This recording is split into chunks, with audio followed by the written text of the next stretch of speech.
Okay, hello, Doofer911 here. Welcome everyone. So today's live stream is going to be something, it's going to be nice, flying wise, it's going to be a nice, relaxed, chilled out live stream tonight. Because my last few live streams have been a real disaster, so I'm going to take it nice and easy. We're going to do some GA flying, we're going to do a bit of kind of just general GA flying, practice some maneuvers, do some slow flight, stalls, circuits, things like that, and then we'll probably go and fly somewhere a bit nicer, because as you can see, the weather in Scotland currently ain't the best. That said, what I'm going to do is I'm going to close that to Sky next, so the weather turns nice. There we go, fair weather, that's what I wanted. So as I start every single live stream, please let me know if you guys and girls can hear me okay, and once I know that everything's working, then I shall continue with the live stream. So let's have a look here. Who do we have in the live stream? We've got Stephen Armsworth, welcome. Give Me More and Duke Minecrafter, welcome you three in the chat so far. I'm sure we'll get a few more people jumping in. Right, let's actually read the messages. Let's see, give me good evening, it's 11 PM here. Good thing I only have university classes tomorrow at 4 PM. Well, that's very, very convenient, I shall say. Stephen, you're actually here for the start, makes a change. Promise not to drink too much whiskey tonight. Oh, you don't have to. Just because I'm not drinking doesn't mean you don't have to. Let's see. Stephen, sorry you missed the last few live streams. Not a problem, Stephen. The last few live streams have been a bit, so don't worry about it. Give me more, you're not drinking alone, you only have beer. Do you know, I wish I had some alcohol, but no, I'm going to be flying properly today. I could do with a nice, cool, chilled beer tonight. I'm knackered. I was out playing badminton, as I always seem to be doing on Wednesday nights now. So, yeah, I just want to. I want some chocolate. I want some beer, and then I'll be all right. But I'm trying to get in shape to go on holiday to Greece. Anyway, Duke Minecraft, hi Doof, how am I? I'm doing good, Duke. Thank you for asking. How are you? I'm tired. That's how I am. Let's have a look here. Mike C, hey Doof, hope you're keeping well. Good evening from Dublin. Good evening from Scotland. How's it going, Mike C? Yeah, I'm keeping well. I just feel like knackered. Was out exercising. So the gym around lunchtime, because luckily I got a day off today. So I was at the gym around lunchtime, and then. What was I going to say? Yeah, and then I was playing badminton just now with my mates. So, jeez. Anyway, Stephen can hear me loud and clear. Excellent, thank you, and also thank you, Justin, for confirming that. TB Gaming, what's the plan? The plan is we're just going to do some, I think, what's called general handling, where we're just going to do some flying around. We'll do a few circuits, and then we'll go off and practice some maneuvers such as slow flights, stalls, maybe some steep turns as well. I'll try and do all of that sort of stuff, because the idea for this live stream is that the idea for this live stream is that my last few live streams have been absolute disasters, so I'm going back to basics to just try and get the hang of everything again. But yeah, gonna fly properly today when the pigs grow wings. Duke Michael, alright, hope your job is well too. Yes, I'm really having fun at my job. I'm really enjoying my job. Thankfully I've got a couple of days off. I had today off and I've got tomorrow off, but I'll be working over the weekend, so which is fine with me, because that's why I was employed to work there, was to help out on the busy days. So yeah, job is going very well, thank you for asking. Give me more. When Airbus rolled out the A310, did they? I had no idea Airbus even had an A310.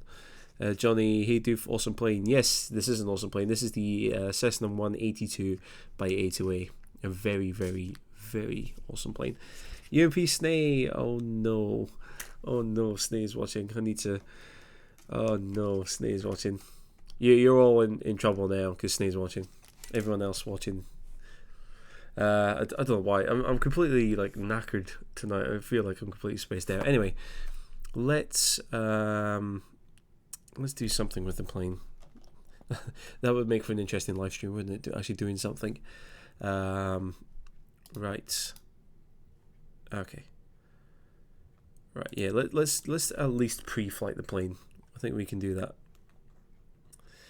So give me A310 was Smarter sounds determine the pre-score rings. Ah, gotcha.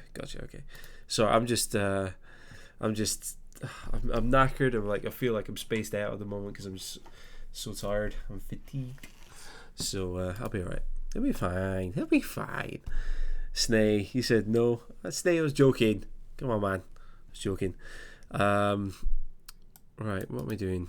I've completely head is all over the place at the moment. I'll open up the two doors as well because we're steaming up. It's getting hot in here. Okay. So P2 tube cover. We can remove that. Pilot's operating handbook would be in the plane under normal circumstances. Yeah, that's fine. Let's see. Weight and balance. So that'll be on one of these shifts things there. See, now this is why you check, because we didn't have any fuel in the plane, and that is not good news. Let's see, Duke. Good to hear, but unfortunately working over the weekend. At least I enjoy working. No, I'm not upset about working over the weekend. I don't mind at all.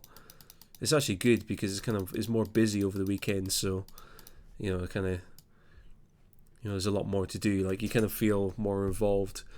In the days where it's really quiet at work, it's just you kind of left kind of scratching your head thinking, what should I do now? But on busy days there's always something to do, so it's all good there. Let's see, Snay, shout out to you, brother. Stay, I'm playing. How's it going, Snay? How are you doing? Snay, are you enjoying your job currently? How's about that? Give me, what's our position, by the way? EGPE. Yes, it is Inverness, because it's just my local area. I kind of know where I'm going. Yes, I'm going to be flying for the first bit of the live stream. I'm going to be flying proper VFR stuff, so I'm not going to be messing about with instruments or anything. It is going to just be purely VFR stuff. Anyway, let's see. Mike C had a flying lesson on Saturday in Sakata, on the east coast of Ireland. 2,400, terrific experience. Can't wait to go up again. Mike, good one. Once you get your PPL, come up to Inverness from Ireland. We'll come along and say hi. Once you get your PPL, that'll be awesome. Let's see. Taha, welcome. How's it going? Let's see. Give me more. Actually do simulator practice course at university. Ah, nice. Yeah, but where have I been? I've been working. I've been busy. That's where I've been. Yeah, I'm keeping busy now. It's all good.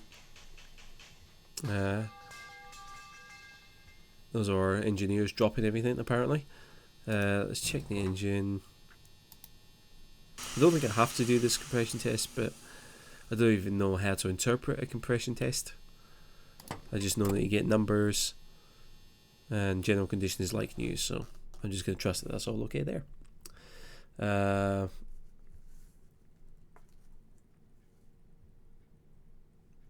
Let's have a look here. Weight and balance, parking brake is set.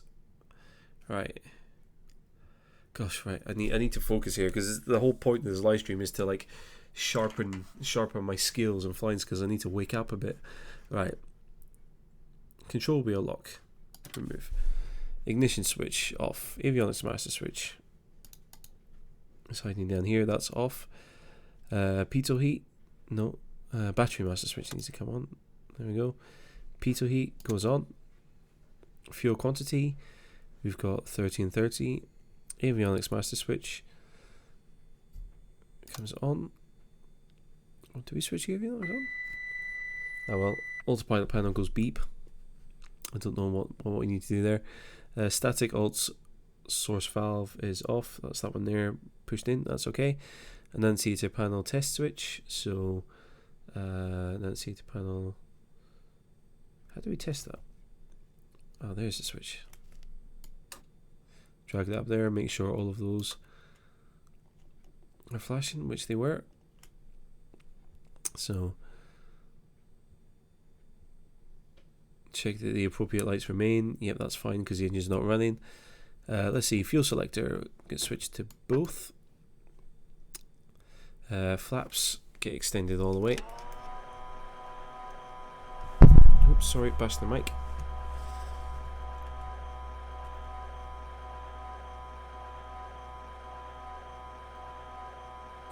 Sorry, I'll catch more in the chat in a second here. Just don't want to miss any step of this pre-flight thing. Right, so P2 heat comes off, avionics master switch comes off, battery master switch comes off, elevator trim, set for takeoff. So around about there. Cool. Now we'll go outside, just touch the pedal tube, make sure that's nice and red and hot. Excellent. Let's have a look here. Justin Lever, just bought your first Warthog joystick and HOTAS along with T-Flight rudder pedals. Just need set up all your buttons. Not used pedals before. Take a bit of getting used to. It'll be quite intuitive after a few minutes of flying. I wouldn't worry about it too much. Sadiq, welcome. How's it going? Snay, you're enjoying your job on Stepler motorcycle accessories and aftermarket products and our streams as well. Yeah, me and Snay are often streaming on Twitch together. So if anyone wants to come along and check that out, feel free to do so. Yeah. It was funny. I actually tried playing a bit of Fractured Space today. Wanted to play some PvP. Couldn't find any games. I was waiting for like 2 minutes and I couldn't find a game. No one wants to play with me. Yeah, good for you. Yeah. I'm really happy with my job and stuff. Give me should set a timer so you don't miss your top of descent. Yeah, that'd be a good idea as well. Yeah, don't miss your top of descent. That's a bad thing. Okay, so baggage door is locked. So I need to zoom out because the views are a bit messed up in P3D.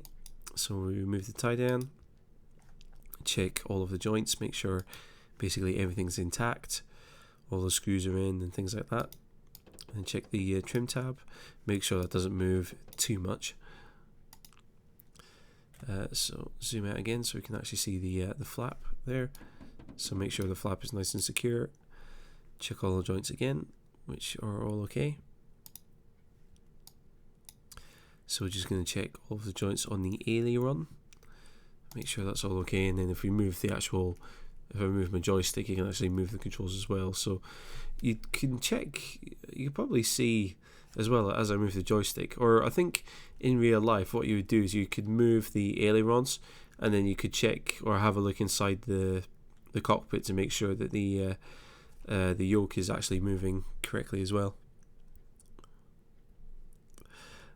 So there we go. So we'll remove the tie down from this side, and then just check the fuel drain pipe at the back there. Just make sure there's nothing blocking it, basically. Check the tires, make sure they're all inflated, just check general condition. We'll drain a little bit of fuel out of this side. Actually, that's the point. Where's the fuel drain?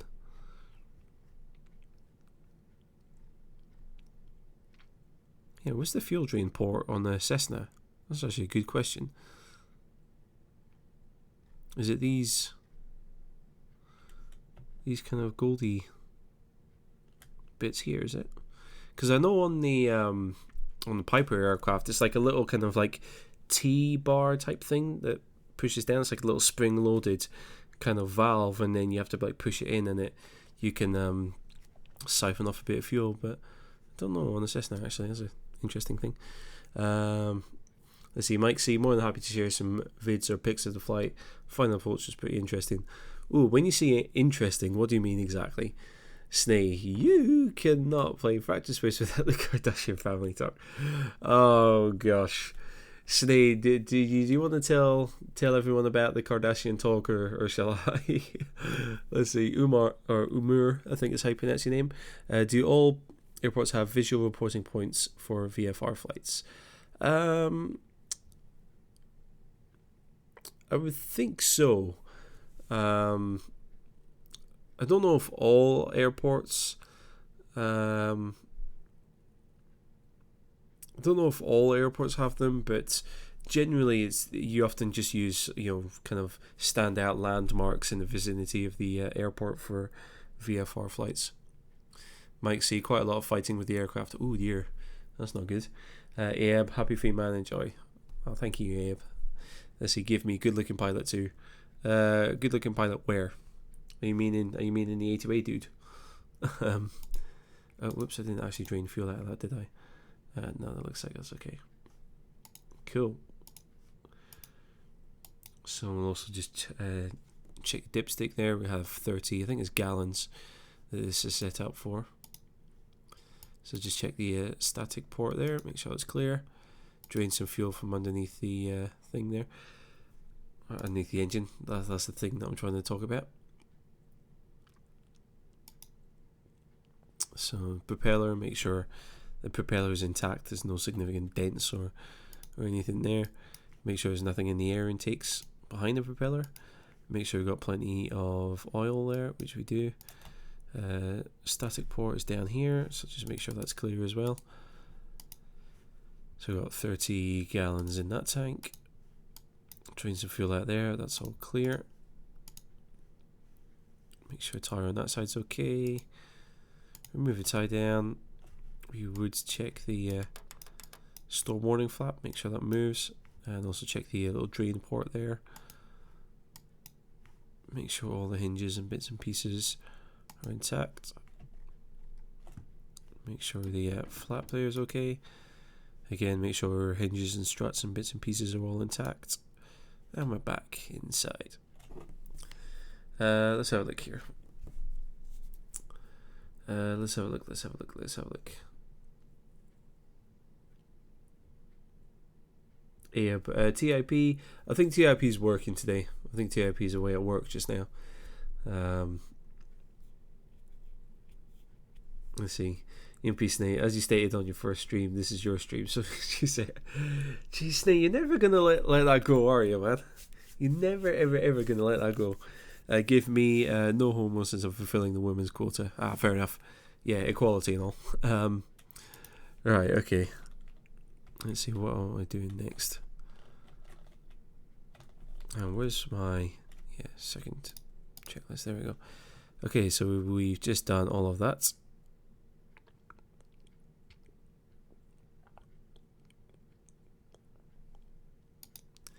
Okay, right, let's get the engine started, shall we?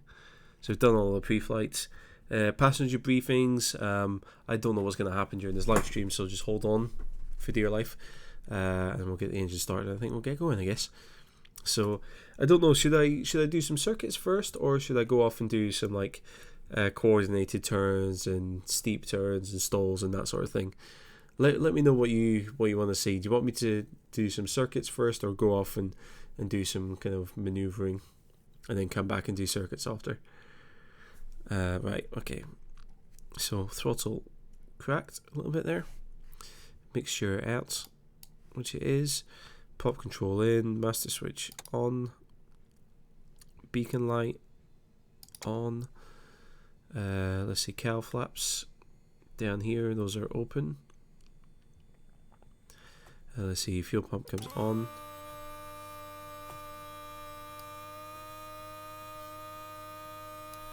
Get some fuel flow there. Turn that off. So make sure the area around the aircraft is clear. So usually you yell clear prop out of the window, just to warn anyone who's close by that you're about to start the engine. Okay, ignition switch goes to start.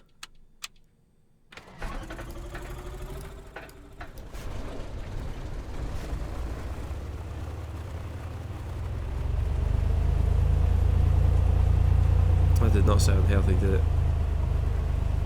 That was struggling a bit to start.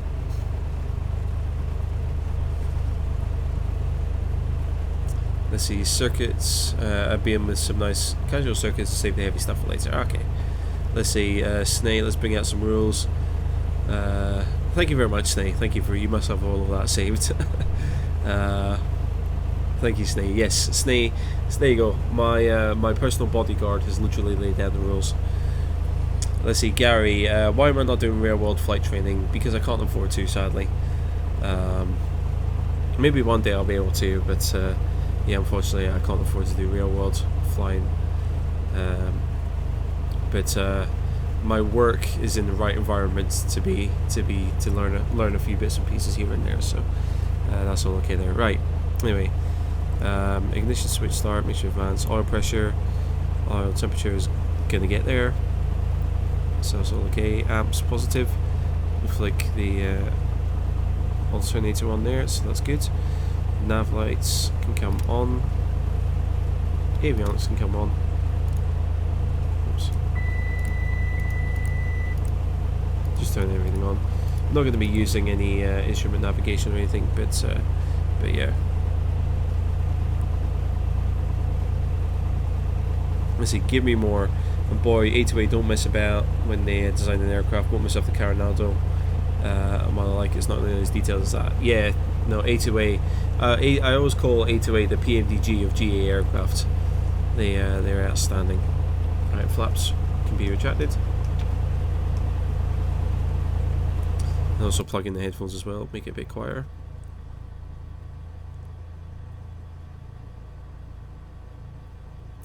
Let's see, Fifu, welcome, how's it going? Poor start, oh dear, could be back magneto, could be magnetos, could be spark plugs are fouled as well, could be either or. So I think during my power check I might have to do, run the engine and lean out the mixture a bit to kind of burn off any carbon on the spark plugs.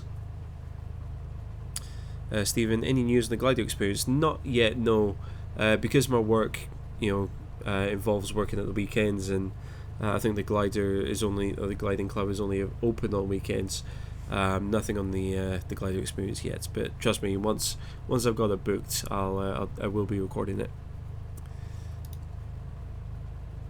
Right, so now we would normally contact the ATC.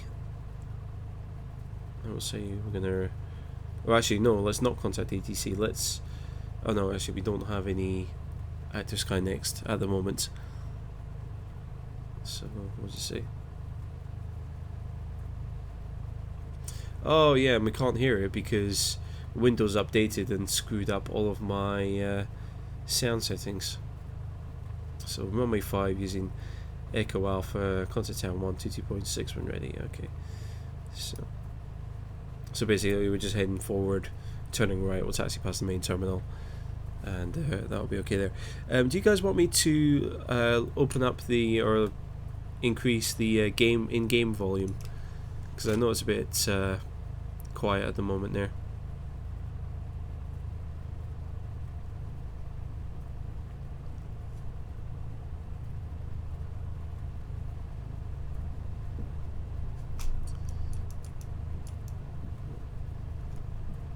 So there we go. Spin that round. Fifu, when did I start cheating on FSX? Been cheating on FSX for a while. We're gonna be honest. I'm ashamed about it, but yeah. No, I mean FSX. I think FSX it was time. A few months ago I started thinking it was time to leave FSX behind. I mean, I'm still flying FSX a lot because I've got my PMDG aircraft in FSX, and a couple of other add-ons there. But yeah, I think I'm only going to invest in add-ons for P3D from now on. So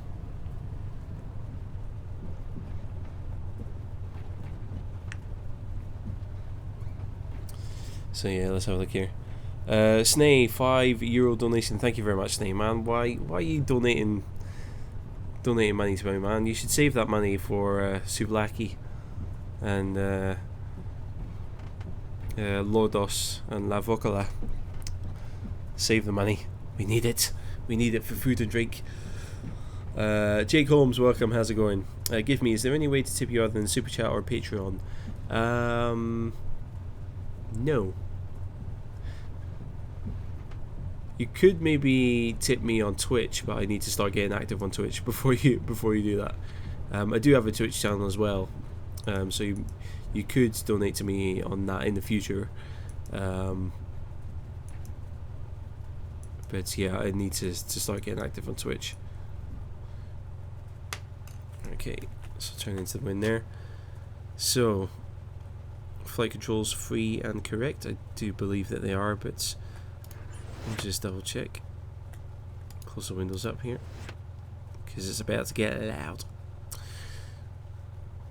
Alright, so instruments, so that's at man 050, that's correct. Let's see, fuel quantity is okay. Mixture rich, I probably should have leaned that out. Cow flaps open. Throttle 1800.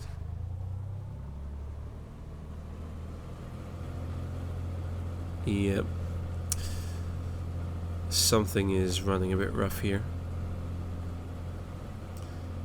Alright, check the magnetos. Left side seems to be alright. Right side most definitely is not okay. So how do we do this? So we increase the throttle a bit more.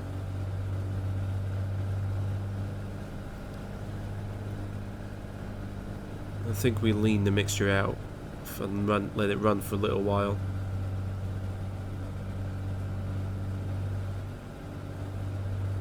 And I think the idea behind that is you kind of, because basically what's happening is the mags are a bit iffy because the spark plugs basically get carbon on them. So I think by running the engine at a slightly faster speed and leaning out the mixture, it kind of burns off that carbon that's on the spark plugs. I think that's what you do anyway.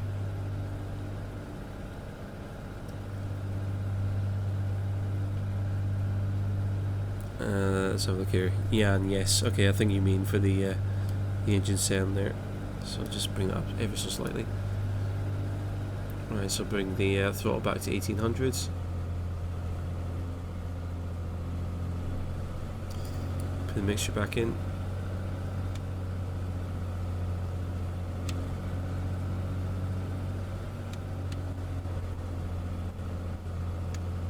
Still going slightly.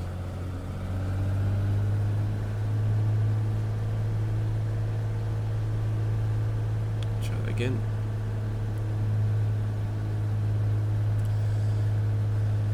Let's see, give me, don't have a credit card. Is there a PayPal account? I'm afraid not, no.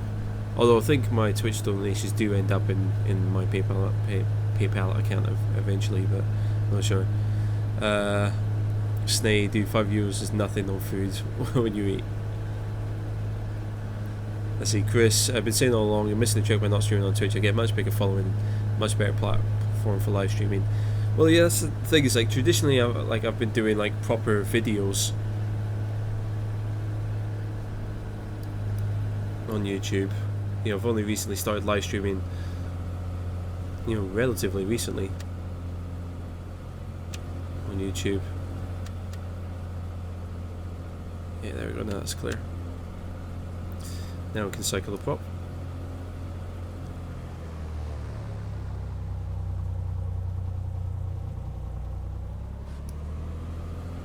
It's okay in there. Let's see, engine temperatures, ammeter is fine, vacuum is fine, and then we didn't get anything on the annunciator panel there. So, bring the throttle back to idle, and it runs happily at idle. Bring it back to 1000. Elevator trim is set. Wing flaps, let's set 10.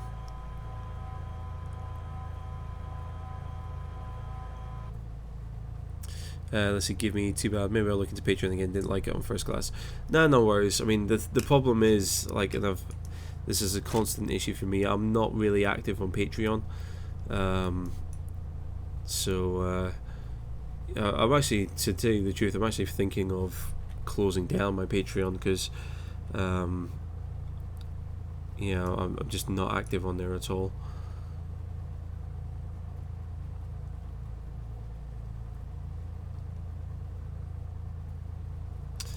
Right, so we're clear for takeoff.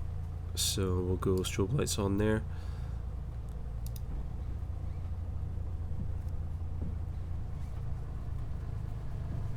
Oops, clear for takeoff. Need to acknowledge that. It's so frustrating not having the radio sounds, because basically every time Windows releases a big update, it seems to reset sound drivers. Or not my sound drivers, but my sound card settings and things like that. And I guess I haven't used Prepared since updated. Anyhow, right, mixture rich. I'm not bothered with landing light.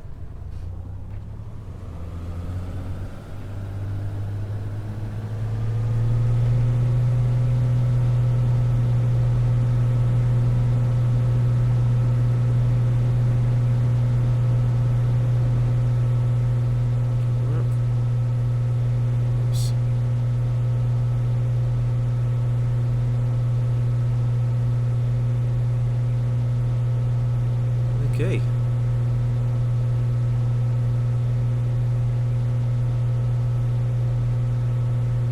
So we said we're doing some circuits to begin with.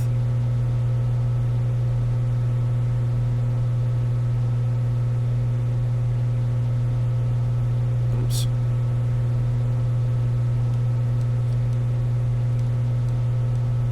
So just get flaps up there.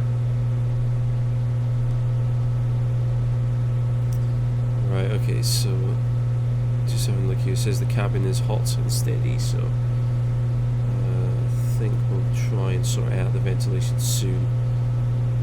But right now we're just going to concentrate on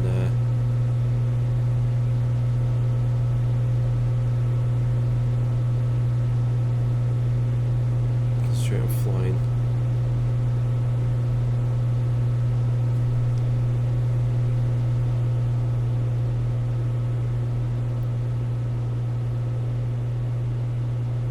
Oops.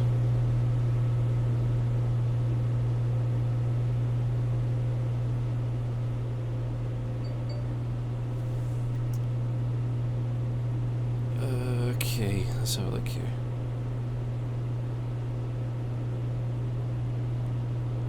Right, so pattern altitude will be about 1,000 feet. So just going to retrim the aircraft here. Reduce the throttle so I don't pick up too much speed. And I also want to read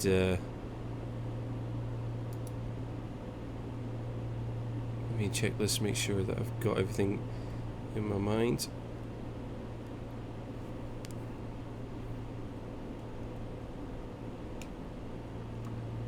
No, I don't want to be descending already. Okay, so we're clear, this is clear for touch and go. Right, I want to just get rid of this first of all. Let's have a look here. Chris, you can post a live stream to YouTube after it's completed so your followers will still get it. I could do, yeah, come think of it. Isn't there some like rule though? Like, isn't there like a time frame? Right, go away, ETC. Isn't there like some sort of time frame that I need to give it?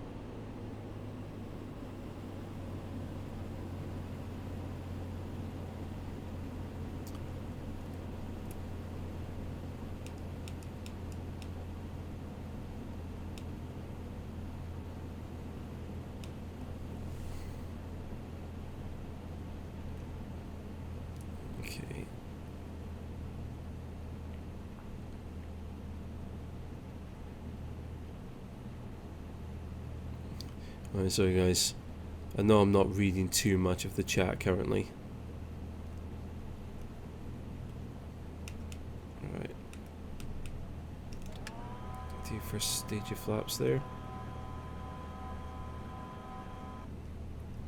I'm trying to find some visual reference points here. Yeah, okay, yeah, this back road. I'm just passing over roads just now, or am I? Maybe not. Yeah, I forgot about that. I'm pretty sure that lines up with the runway, because yeah, as you can see, I've gone way past the runway there. So I've been descending way too quickly. Not a big deal. I'm probably a bit too far away for the pattern as well. But this is why we practice. Let's have a look here. Stephen, closing down your Patreon just as you're about to become a patron. Yeah, I mean, I feel bad about it because I don't do enough for my patrons. That's why.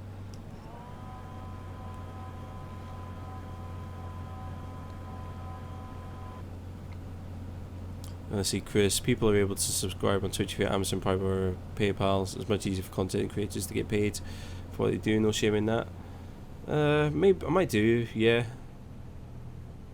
I mean, the thing is, I'm not going to be live streaming every single day. That's so I don't know what I'm going to do yet. To tell you the truth, the past couple of weeks I haven't really been focusing on YouTube at all. I've just been focusing on sort of getting this job and, you know, doing the best I can for this new job of mine.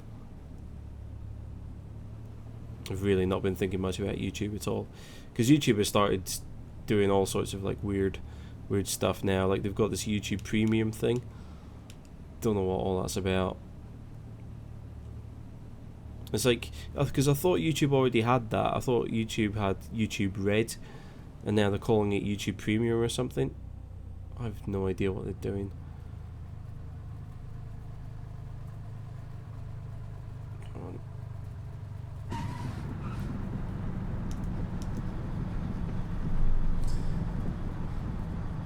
Let's have a look here. The sound is way too loud for that full throttle, is it? Oh gosh, yeah, it is, isn't it? Okay, let me adjust that.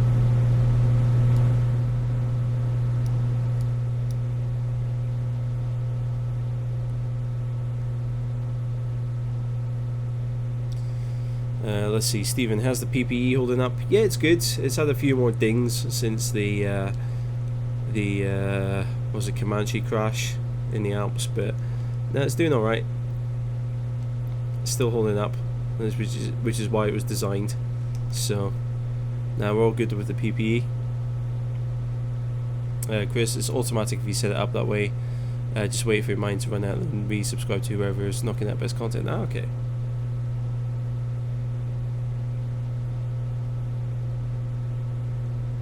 Yeah, as I said, I'm not. I won't be live streaming every day, though. That's why. So I think my audience will probably get fed up with me if I'm not live streaming every day.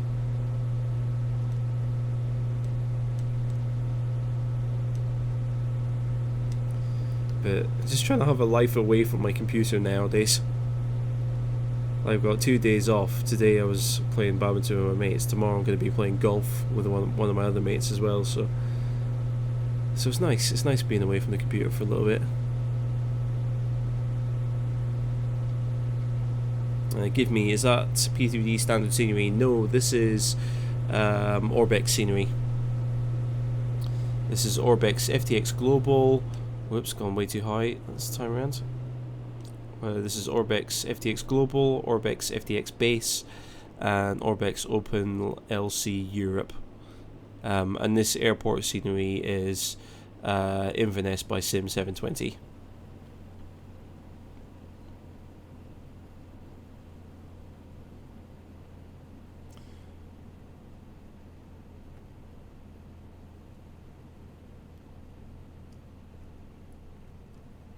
Let's see, Stephen, not the worst landing ever. No, I've had worse. I've had worse.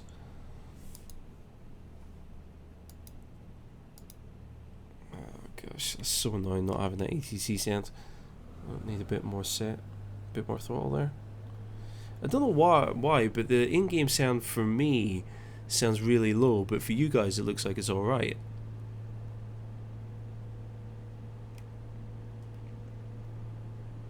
Just wait till we get a bit further away.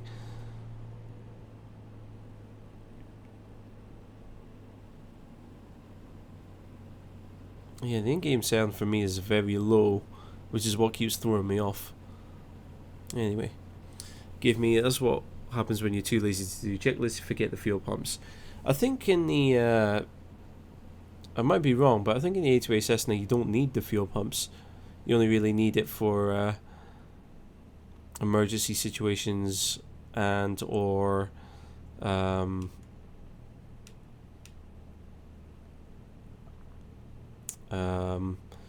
yeah, just priming the engine. See, now this time round I'm too close to the runway and too high.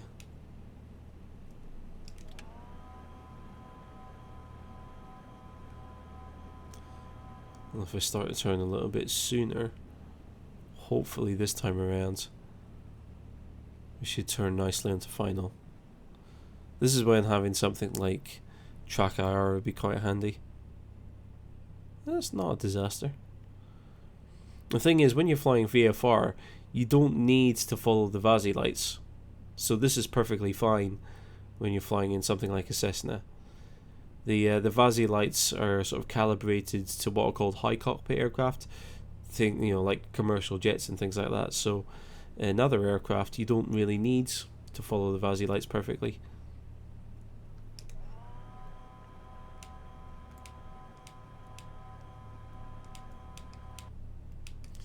Need to get the aircraft trimmed. The problem that I have with flying this and the 172 actually is I tend to like porpoise. So when I'm trying to touch down, like I've got the nose doing this thing where it comes up and down, up and down, up and down. So, and I keep forgetting about the whole power for vertical speed, pitch for airspeed. Give it a bit more. There, so we're landing a bit long. Again, in the GA aircraft, it's not a crime. You see how now I'm floating it down the runway. This is really bad. There we go.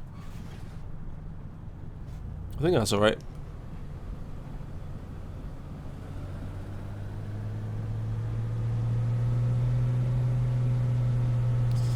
Storm, welcome, how's it going? Good to see you back. Sorry Storm, we're just doing some basic circuits at the moment and I'm really sleepy and I'm probably still going to make a ton of mistakes. But the whole idea for this live stream was just to bring it back to basics, do some circuits, do some maneuvering, do some like stalls, slow flight, steep turns, things like that. Because my last few live streams have felt like disasters, so I just wanted to do a basic skills test essentially for this live stream, and then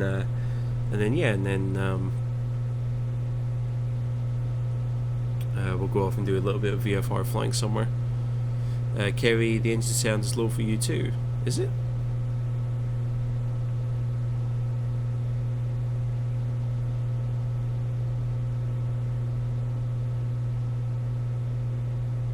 Let's have a look here. Let's see, give me more. You're referring to views, referring to your flight. Oh, okay. Oh, sorry, I thought you were talking about my flight. Sorry, I forgot you said that you were doing your own thing.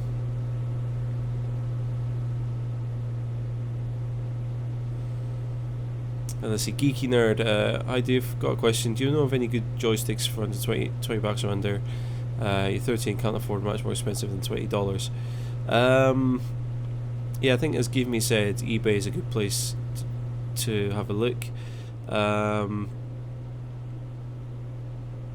not sure how much the Logitech Extreme 3D Pros, but I mean basically the sort of the character or the things that you want in a good joystick would be a joystick, or for flight simulation, all you're really looking for is a joystick which has some sort of throttle slider or throttle lever, and also one that has like a yaw, or a rotating control as well, so you can get both throttle and rudder control using a joystick as well. So I don't know too much about computer hardware, I'm afraid, but as long as the joystick has those two kind of features, it doesn't matter how many buttons it has, as long as you have like a little throttle slider lever type thing, and also the sort of the twist function. That's all you really need on the joystick. So if you can find a cheap one that has those functions, go for it. Nice stall landing. Was it nice stall landing? Mike, I guess you could float such runways, no big deal. Bad habit though. Yeah, I mean, as I said,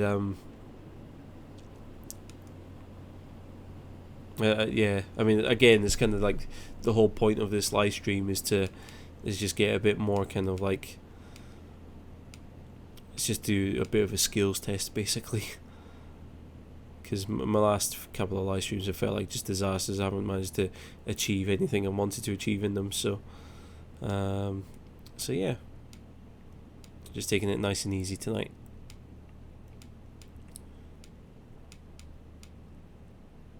Yeah, and yeah, it's low for you as well. Is it really? I'm gonna spend all night tweaking the bloody engine sound, or tweaking the game sound.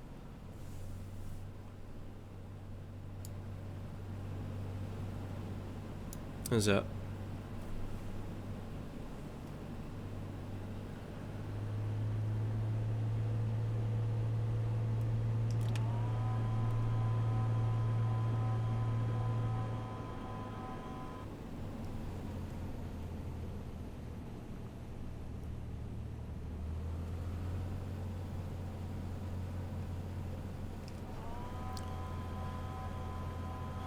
Let's have a look here.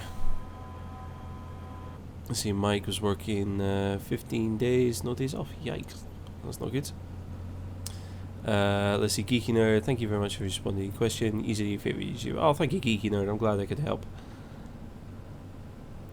Yeah, definitely don't worry about all of these like really super fancy, super expensive flight sim controls. All you like, my entire YouTube channel has been built using this one joystick that I've got. So, you know, it's all you need for flight simming.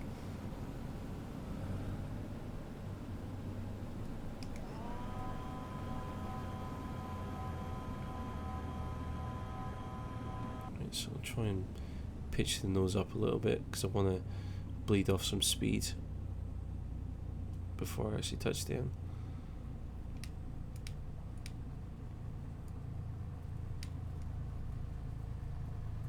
See, you see how sensitive I am to the pitch currently. This is what I don't like.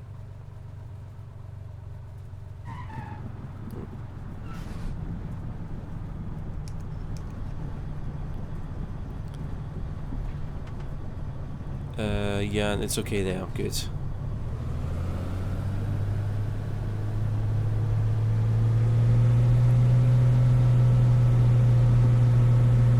Let's see, Mike, what about my new job? How's it going? Yes, it's going very well. I'm really enjoying it.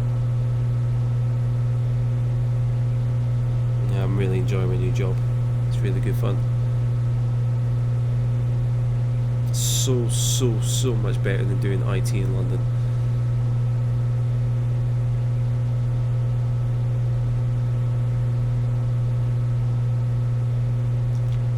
Bring the flaps up.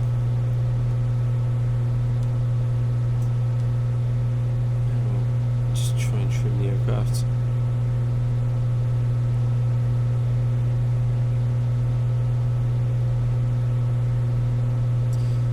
The other thing I'm trying to do as well through these turns is to coordinate my turns.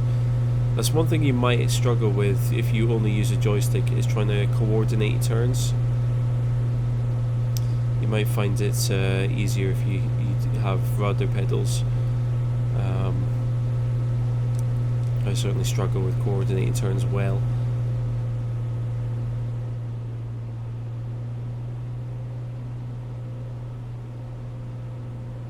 Let's see, Kev, sorry, Armor Flight Simmer, welcome, how's it going? Kev, just bought P3D, next purchase will be this plane. Yeah, this is incredibly good plane. Yeah, this is the 182, in case you're wondering, not the 172. And yeah, I fell in love with this plane. I thought, I was kind of concerned that it would be very similar to the 172, but I'd say there's enough differences to keep you interested and to yeah, is to make this one definitely a kind of a noticeable step up from the 172. Stephen, no, sorry, where was I? Kev, no, yeah, this purchase be this plane. And Storm, scenery looks stunning. Yes, it does. Yeah, yeah. Thank you to Orbix for the scenery. Yeah.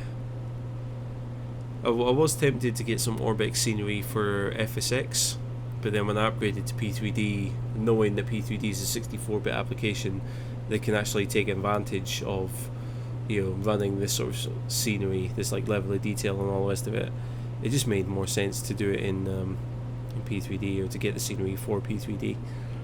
So yeah, here we are.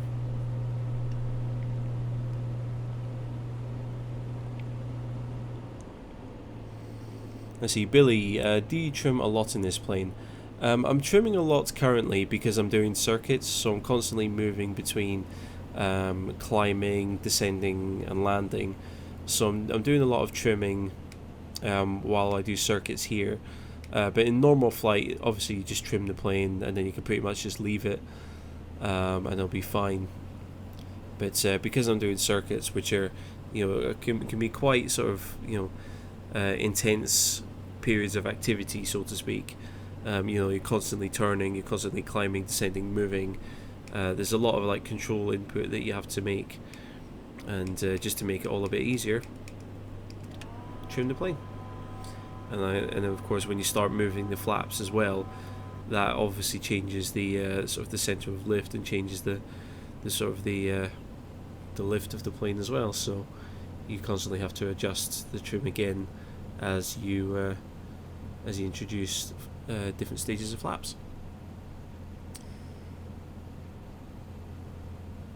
As a geeky nerd, you just found an old Logitech Wingman for $14. Nice, perfect. This should do the job nicely. I'm a flight simulator. I'm gonna eat sandwiches. Fair enough. Sandwiches are good meals. Jason, what am I doing for a job now, Captain? I'm working at my local airport. Yeah, as an operations assistant. So, it's a lot of like admin-based work, which is a bit new for me. It's not something I've done much of in the past. But I'm working at the airport, so that's me kind of like in the right industry and in the right environment, at least.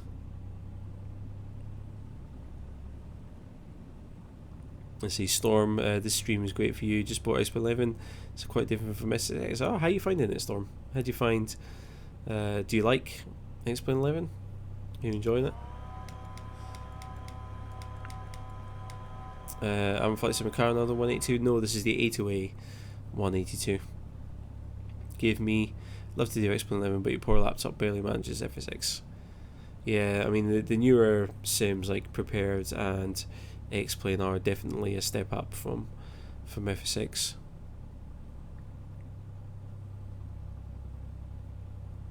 Again, struggling for pitch control here.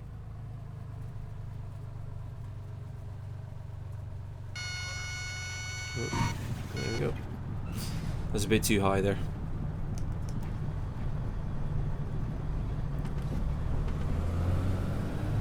Mike, get the latest Zebo's 4K texture is amazingly good looking. Ah, okay, that's intriguing. I will have to. I didn't realise like the Zebo was being updated as well as often as it is.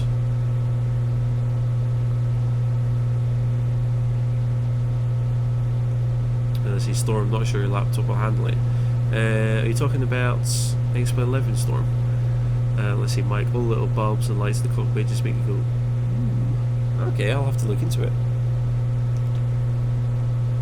I said, yeah, I didn't realise the Zebo was being updated as often as it was. Because I remember only a couple of weeks after I got it, people asked, oh, which version do you have? And it was like something I, and then someone turned around and said, oh, really? It's on something Z now. I was just like, really? Jeez. Jason, that's awesome. Congrats, Cap. Thank you very much, Jason. Let's see, Kev, you don't have to buy Orbex separately for FSX and P3D, just install it from FTX Central. I know, but given FSX's limitations, I don't want to install it into FSX. Plus, I think there's an issue with it anyway, because there was a period where my FSX textures were exceptionally blurry. After I installed and then uninstalled some of Orbex's trial scenery, my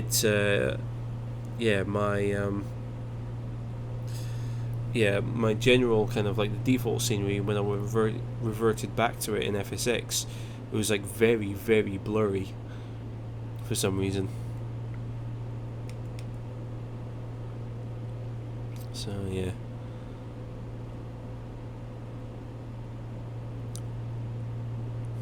Let's see, gave me, also tried getting a part-time job at Munich Airport, but they wanted more hours than I could provide. Love me an hours. Ah, that's a shame. Yeah, I guess if you're at university and stuff as well, then it's pretty tricky. Geeky, sorry for taking up so much of your time. Thanks. Geeky, you're not taking up my time. Don't worry about it. Ask away.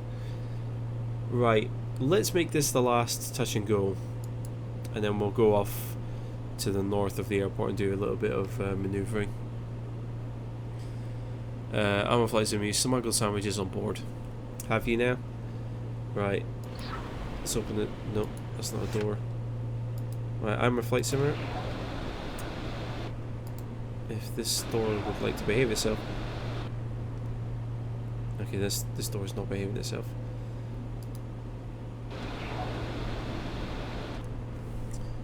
Why can't I open that door?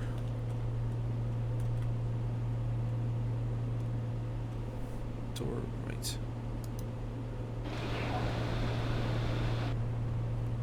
What I'm trying to do is I'm trying to open the door, because I want to open the door and then roll the plane like that, just to throw Armour Flight Simmer out for smuggling sandwiches on board.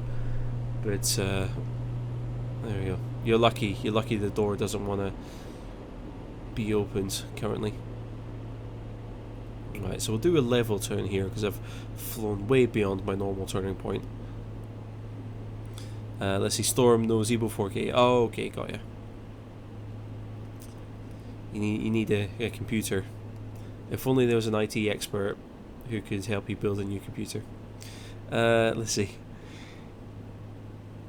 Geeky Nerd is also it's an extreme, not a pro. Ah, nice, even better. Geeky, I'll warn you now. There might be, or the Logitech Extremes. I think it's a common issue where the twist function gets a little bit iffy after a couple of years of constant use. Basically, there's like a tiny bit of play in the twist function. What ends up happening is the sensor becomes like oversensitive to that like play in the control. It's not a massive deal because you can use like null zones in your game software to kind of avoid that. But what you might find happening is when you're playing something like a flight sim, you might find that even if you just tap the joystick ever so gently, what will happen is it will cause the aircraft to like either turn to the left or turn to the right kind of sharply because of that minor sensor issue. So just be aware of that if you're buying one second-handed.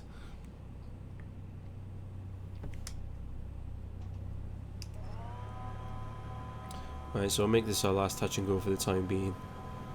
And then we're going to do some manoeuvring. Alishon, I think that's how you pronounce his name. Thanks for the ADF and VOR videos. Those are proper tutorials. Super great. Cheers. No worries. Thank you very much for watching them. I'm glad you liked them.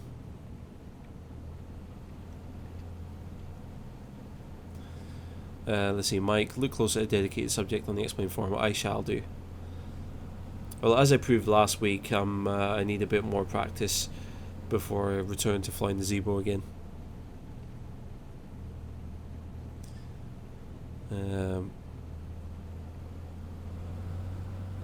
Let's see, give me more. Well, it's over water, so if he lands correctly, he should be fine. Yeah. Don't mind the fact that the water's only about 2 degrees Celsius and you'll probably freeze to death in 5 minutes. It'll be fine. It'll be fine. You could swim to the shore in 2 minutes, right?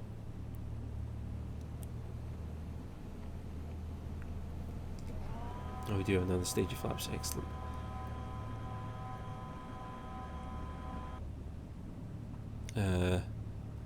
Mike, thought you were denying the Zebo 4K. Okay, Mike and Storm are having a little chit chat there. Okay, so try and level this off. Try and put this one down nice and gently. Oh, a tad too high currently. Oops. Come on, down you go. Nope. See, did you notice how I was doing this sort of thing as I was trying to come down?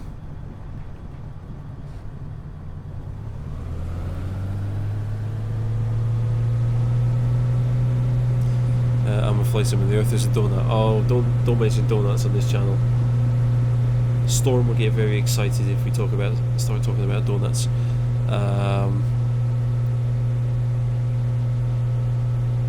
Let's see, give me more. Turn on the chemtrails. People here know too much. Well, the thing is, in FSX, you could turn on like a smoke pods type thing. Request a full stop landing. I don't want a full stop landing. I'll request a full stop landing and then I'll cancel it. Storm, throw him out.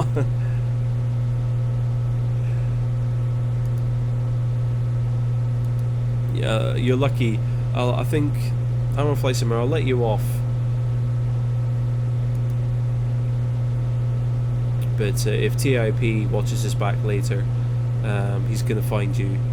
He's gonna hunt you down, and he's gonna take those sandwiches from you, even if you've eaten them already.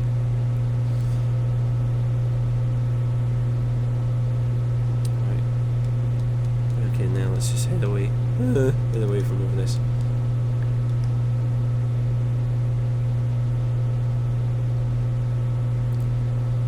Let's see, Alshon, 737 Ultimate is so amazing.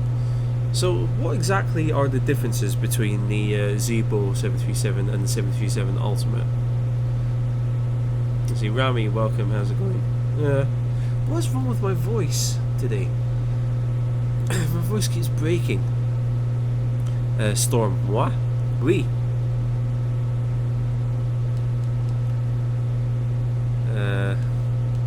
Mon ami.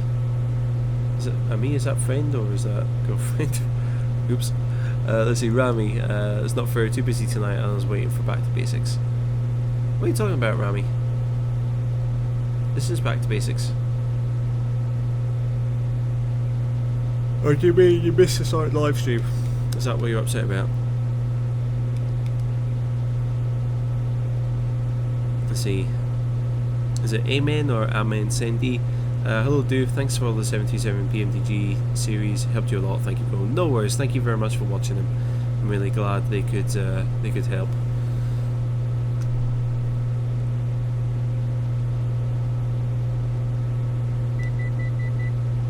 This again is no big deal, not using autopilot. Yeah, thank you for watching them. A lot of time and effort went into making those 737 videos. There's still a couple more that I need to finish. I want to finish them all before I release them.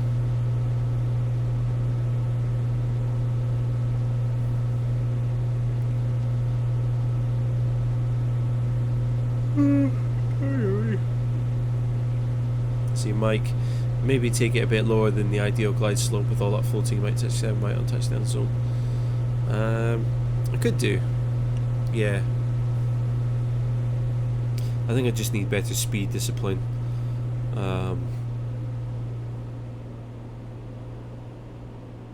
Yeah, I think I just need better speed discipline for final. Actually, let's go up to 3,500.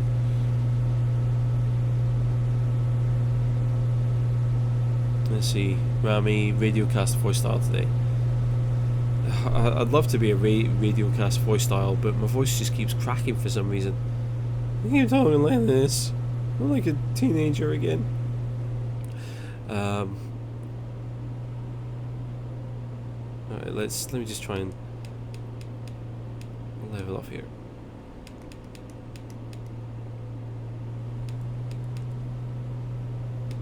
I just want to get this a proper straight and level flight. Storm Aurora, no. Storm, what are you saying no to? Let's see. Sean, 737 Ultimate is the 739, but highly advanced. Oh, okay, gotcha.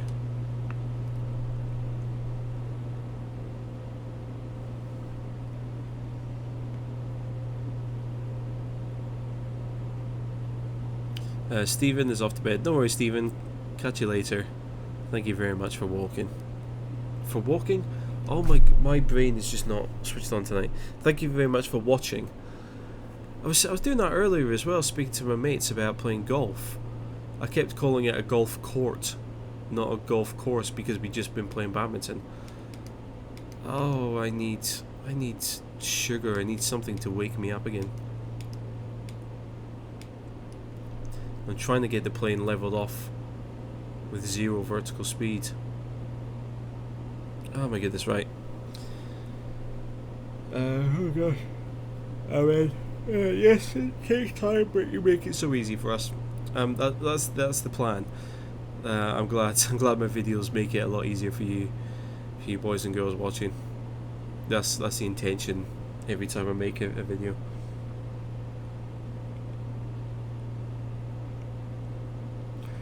Let's see, Mitchell Black. So sorry you've not been around. You're on holiday. No worries, Mitchell. Good to see you along. How's your holiday? How's it going? Give me more. Also, the A320 tutorials were brilliant. As I said above, learn the basics about 2 or 3 days. Aerospace engineering students, so you're a bit of knowledge beforehand. Oh, great. That's fantastic. Well, I'm glad. Well, I hope that my tutorials could complement your engineering understanding of the A320. I'm the other way around. I'm like, I know a bit about flying. Well, in theory, I know a bit about flying, And now, yeah, with my job, I kind of come into contact with engineering guys every day. So I'm now starting to like do the reverse, and I'm kind of learning a bit about the engineering side of aircraft and looking after them and stuff.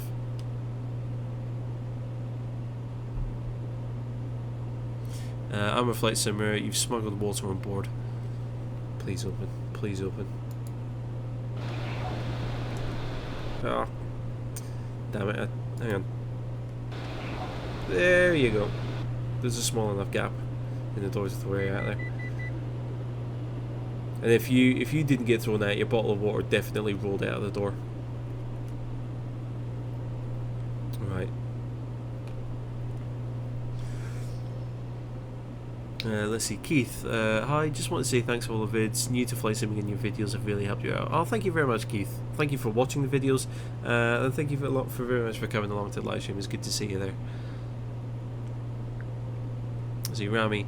What are the differences between cabin and meters between the P3D, F6 and X-plane? I mean, for the in-cockpit experience.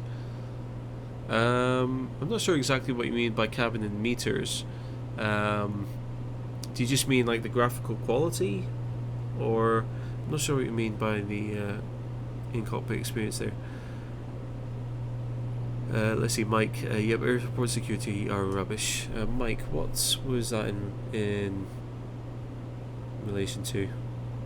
Are you just talking about people smuggling stuff on board? Yeah, I'll maybe need to call Stigron, and we'll maybe need to employ Stigron Security Inc. or something as well. He can start up another branch of Stigron Incorporated and call it Stigron Security. The SS. Let's see, Storm. I said moi, you said we, I said no. Storm, are me and you gonna have a little tiff here in the chat?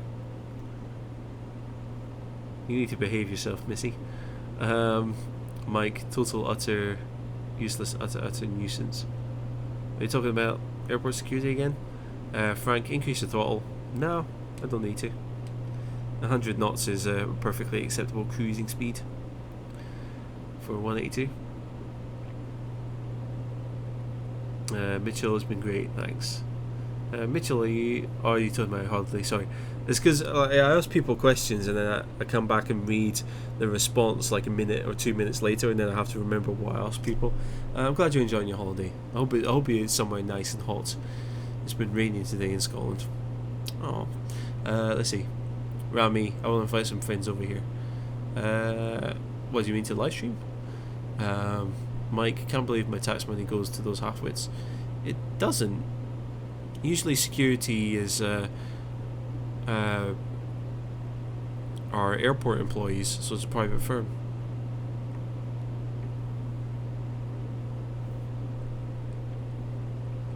Frank, that's why I'm dropping altitude. No, I'm not dropping altitude. I did drop altitude because I rolled I'm a flight simmer out of the door, but no, I'm maintaining altitude. I'm climbing. Watch the vertical speed here. This tells me whether I'm gaining or losing altitude. Admittedly, I need to keep trimming, and I could probably do with a little bit more oomph there. But yeah. Storm, we. Oh dear. I'm a flight simmer. You've magically spawned in more water. Mike, I'm gonna throw you, or sorry, I'm a flight simmer. I'm gonna throw you out into the water soon.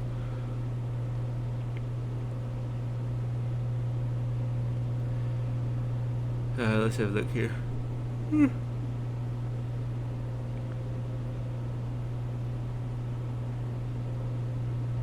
Storm, merci beaucoup. Storm with all the le français. Give me. I was really pleased with the level of knowledge and research you did for your videos. You really don't fool around. No, I really don't. No, I'm constantly learning. I've still got a lot to learn. I'll never know as much about a 737 as a real pilot would. But I do what I can to try and convey as much information to my viewers as I can. So hopefully it helps you guys and girls. Storm. Oh, Storm. Oh, I was thinking you're blowing me a kiss, but you're probably talking to Abe, giving him a kiss. Let's see, Rami. I mean, which is more realistic? If you move from a simulator to the real plane, which instruments are different? They're all the same. All instruments are the same. They all work the same as they would in the real aircraft. No, they're all the same. They all function the same as they would in the real aircraft. Mike, how is Stig 1 security going to be different from actual security? Well, first of all, Stig 1 security, they're going to be called the SS, which is pretty befitting, because Stig 1 runs a tight ship. If you go and watch Stig 1 on Twitch, you'll know that he runs a pretty tight ship when it comes to aviation and things. So his airport security is going to be pretty strict. And by that I mean they're probably gonna end up turning away almost every passenger, apart from, you know, businessmen who have made generous donations to Stig 1 Incorporated. They'll be allowed on flights, but businessmen and businesswomen, that is. But yeah, we'll have to ask him again next time we do a weekend live stream. We'll have to ask him about Stig 1 security. Give me more. Who creates those names for the GPS waypoints? I don't know. I know for like approaches, like approach paths and approach procedures, I know that some of the waypoint names are in relation to VOR radials and distances. They're in relation to like glide or localizer distances and things like that. But as for like the general named 5-letter waypoints, I'm not sure.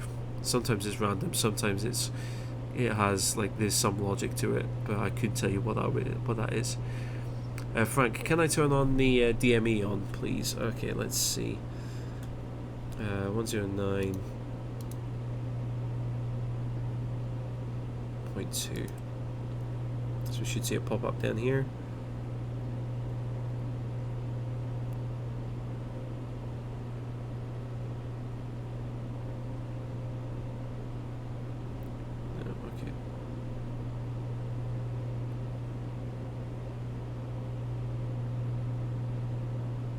How do I get that active?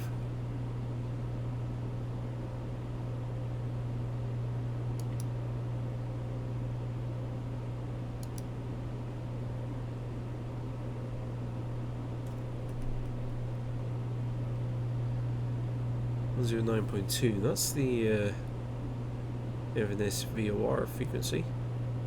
Ah, there we go. So DME. So we're currently 8.2 nautical miles. It says that we're traveling at 40 knots, but that's because we're kind of flying perpendicular. By that I mean we're not really flying towards the VOR or away from the VOR. What I shall do is I'll turn back towards Inverness Airport, and you'll see that our ground speed will pick up quite dramatically. And the last number there is the number of minutes. So we're 8.3 nautical miles away. But anyway, let me just catch up very quickly. Mitchell Black, it's been raining in Scotland. Lucky me, you've been sunburned the whole time. Mitchell, are you in Scotland? Because I got sunburned the other week when it was nice and hot, but that's another story for another time. Let's see, Frank. Yeah, that's when you send it when you open the door. What are you talking about, Frank? I'm a flight simmer. You spawn back in the plane with more water. Okay, flight simmer. We'll find something for you there. There we go. So now I'm pointing towards the airport. 7.5, 107 knots ground speed, 4 minutes. So it's a bit more realistic there. Mitchell, you're in Fuerteventura. Ah, nice. Bobby Cat, did I hear about the possible purchasing of an Airbus for Ryanair? No, I didn't. Give me more. Sister lives in Fuerteventura. Ah, okay. Let's see. I'm a flight simmer. Sorry, I'm a flight simmer. So I've just seen your donation there, $1. Thank you very much, I'm a flight simmer. That's incredibly generous of you. And thank you also, Snay, earlier.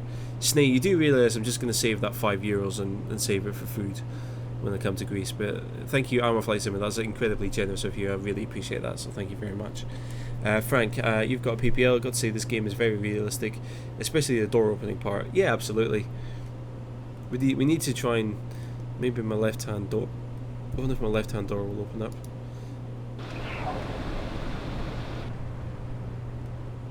Nah. Okay, Armour Flight Simmer, you're safe for now. Storm, you can have one too, Doofer, or 3. Ah, Storm. Thank you very much. Let's see. I mean, you're doing the best, and I appreciate that. Sorry, Alman, who are you talking to there? Mike, state owning the airspace. Oh, is that? He's talking about airway names.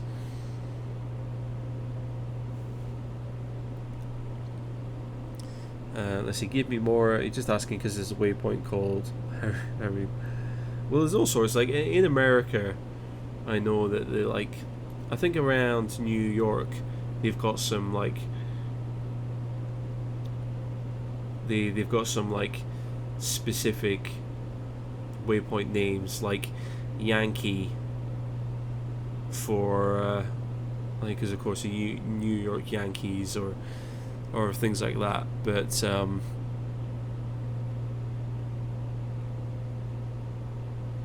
oh yeah, there you go. Sorry, there you go, Mike. We'll never forget. Okay.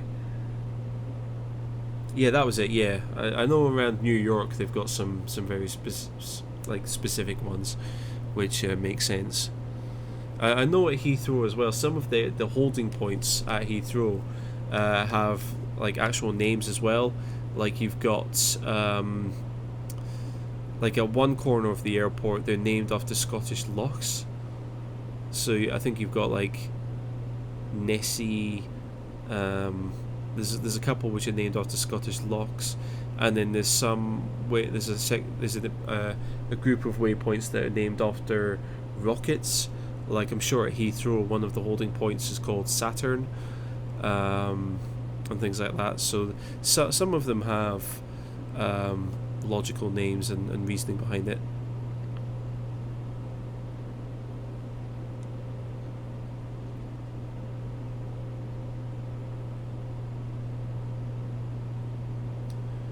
Let's have a look here. Jesterheads, intersections near Disney have Disney character names. Ah, there you go. Mitchell, yeah, you live in Scotland, being from Fuerteventura. So you live in Scotland, but you're in Fuerteventura right now. Cool. So I'm just realised I'm just flying around. I'm not actually doing any manoeuvring yet. Frank, why isn't the DNB meter working though? What is a DNB meter? There's never been a DNB meter in an aircraft to my knowledge. Are you talking about this yellow arrow thing? If that's what you're talking about, that's the ADF, not a DNB. Let's have a look here. Snay, no, but for your food, €5 is just the dessert. Hey, desserts were good. The desserts are good. What was it? That was like that ice cream that tasted like Nutella. Oh, it's incredible. I want that. We're going to Lord Dawson. I'm getting some of that ice cream again. That was incredible. Oh, when I say I'm getting some of that ice cream, you're gonna have to ask for it for me because I don't know what ice cream is in Greek.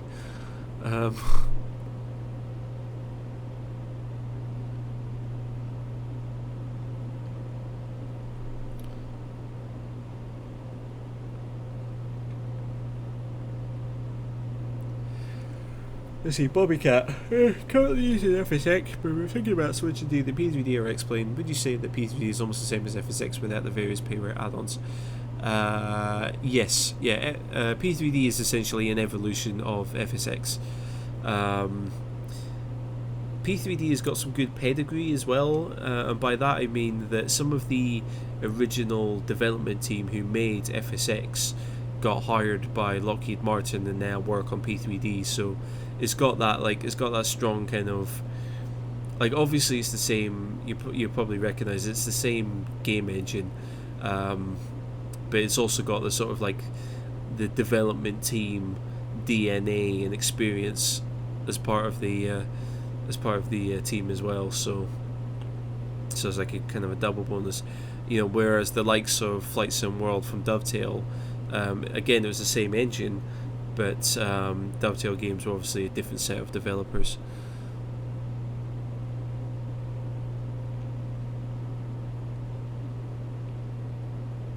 Mitchell, can I put 60 seconds of slow mode on? What do you mean for slow mode? Let's see, give me more. Well, your YouTube name is after a waypoint. It's departure fix for EDDM. There's once a SID called GIVM I5W. Spell it out. Give me 5. Sorry, I don't know what you mean by spell it out there. And yeah, sorry, just ahead. Yeah, I did see your comment there about I've fallen and I can't get up.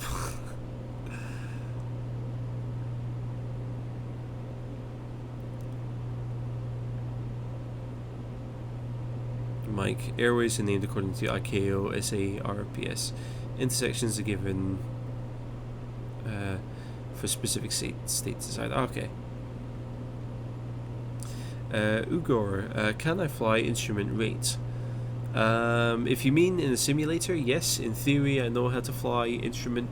Or how to do IFR flying.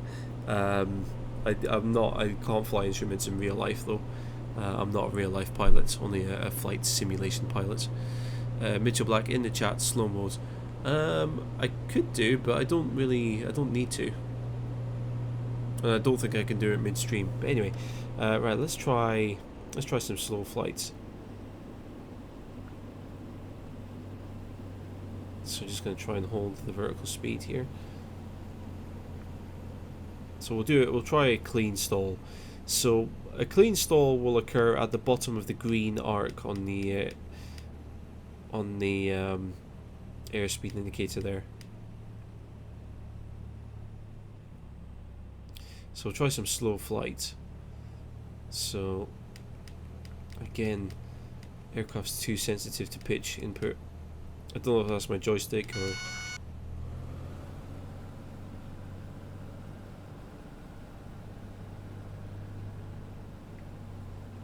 So if I remember correctly, pilots need to learn slow flights as part of a PPL. Why? Because when you're taking off or when you're landing, you're obviously going to be quite close to the ground and flying relatively slowly. So it's important to kind of get a feel for the aircraft when it's flying slowly. And it's important to sort of, understand how an aircraft performs when it's flying slowly.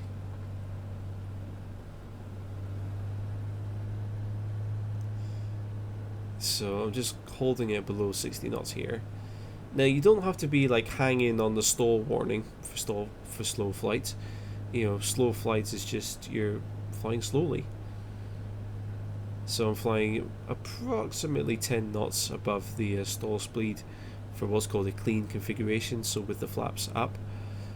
We will go and we will do what's called a dirty configuration, which is where you've got the flaps down. But I'm just... the key things that you want to do is just obviously not stall the plane in slow flight. Make sure you maintain your heading, and also make sure you maintain your altitude. So you're also going to be glancing at your vertical speed every now and then, just to make sure you don't drop out of the sky. Oh. And there'll be a bit of propeller factor kicking in there, pulling the plane to the left. Another reason or another thing to look out for during slow flight.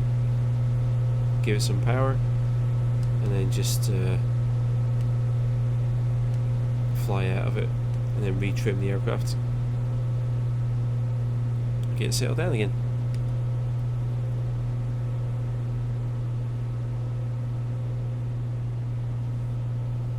Let's see, Mike. Well, basically everything is given for state to decide, but deviating from airways naming procedures highly not recommended. Okay.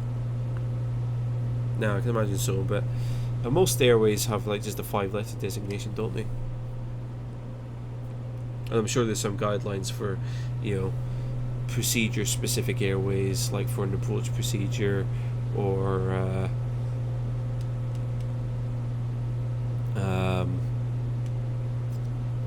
for a SID as well. Mitchell, yeah, I don't think you need it now, the slow mode.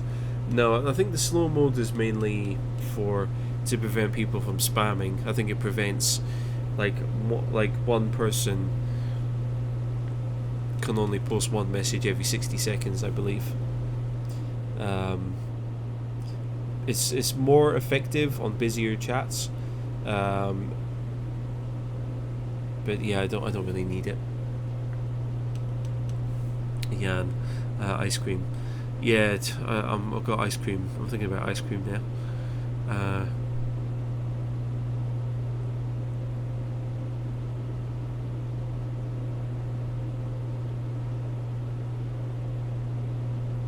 Let's see, just the airways in the US are 1 letter plus 2 or 3 numbers. Yeah, I think that's a standard naming convention around the world as well. Because I know in the UK and in Europe we have. Oh no, actually no, we don't. We sometimes have. No, we have airway designations. Like, so for example,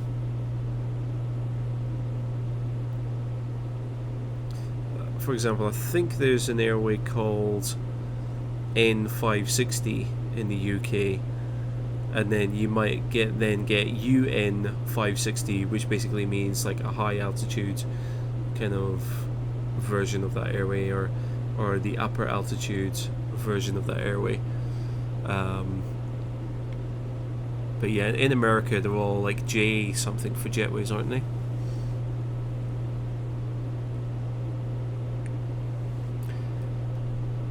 Does it give me your virtual passengers will need comfort ice cream in about 5 minutes, had landings over 400 feet per minute, touchdown rate. Oh dear, that's definitely not good. Right, let's try a dirty config. Slow flight. So yeah, flaps out.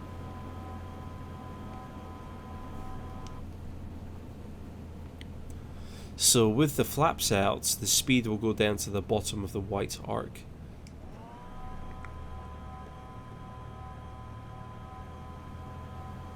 So rather than us stalling at 50 knots, which is the clean stall speed, we should stall around about 40 knots.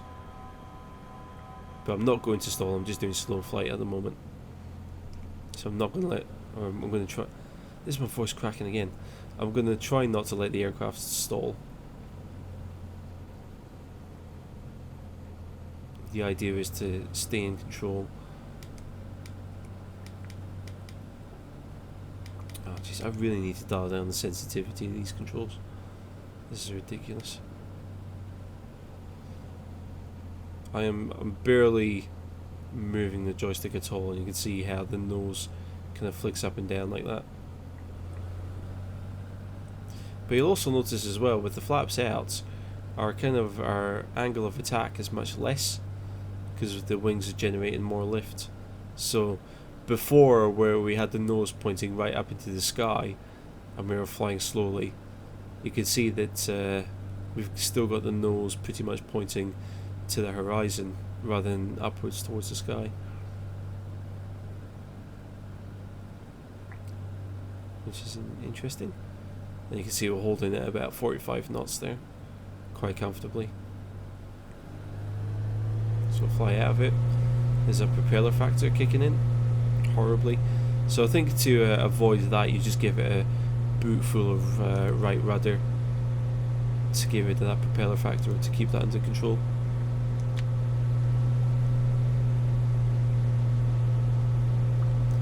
Retract the flaps as we gain speed.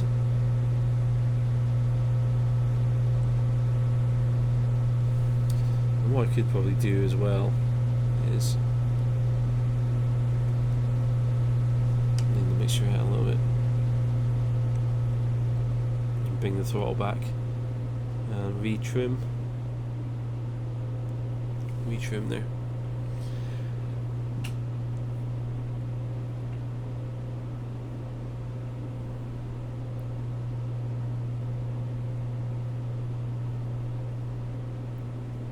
Let's see, just ahead, correct. J's are jet routes, V's and T's are low routes, and GPS routes, respectively. Yeah, okay. Yeah, I knew that J's were sort of jetways, but I couldn't remember what the other ones were in America. And Mike, in Europe is quite different. A, B, G, R routes, which form part of the regional network of ATS routes. Oh, okay. MP2. Okay. Yeah, I mean, of course, like everything in aviation has like a naming convention or standard, or there are logical reasons behind everything. I just don't know all of it, basically. Mohammed, welcome. Excuse me. We can simulate a stall and then show us the right procedures to deal with it. Absolutely. Stalls are very, very straightforward. So, let me just center the view up here. I'll go for a stall. So basically, when the aircraft stalls, it's more prominent in a real aircraft because you just feel the plane sink from underneath you. But basically, all you really need to do is just push the nose down, or even like let the nose drop, apply power, and then pull it out of it. So right now I'm pulling back to hold the nose nice and steady, bring the throttle all the way back to idle, no flaps this time around. So I'm just going to keep pulling the nose back, keep pulling the nose up until it stalls. Still flying. Now it's dropping, so just release pressure. You see the nose drops, apply power, and then very slowly bring the nose back up there. That's it, simple as that. Let's see, just ahead, do for an extra challenge, try to maintain plus 10 degrees from your course and stall recovery. I should do, yeah. I am letting the nose drift from side to side. That's something that the A28 does really well, is model that propeller factor. Because I've only got like a joystick control and I don't have a set of pedals, I can't really dampen out, or can't really control that kind of sideways movement all that well.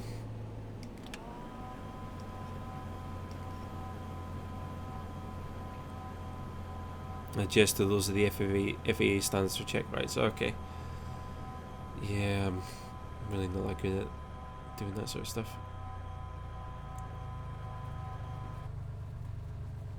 Try with flaps this time. There it goes. So, I think I dropped the wing there as well.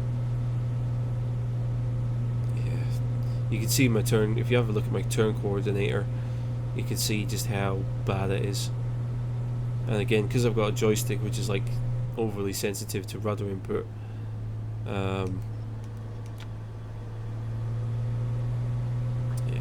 I'm sure there's like because isn't there like a power pitch trim kind of mnemonic that people always use? Or pilots always use, I should say.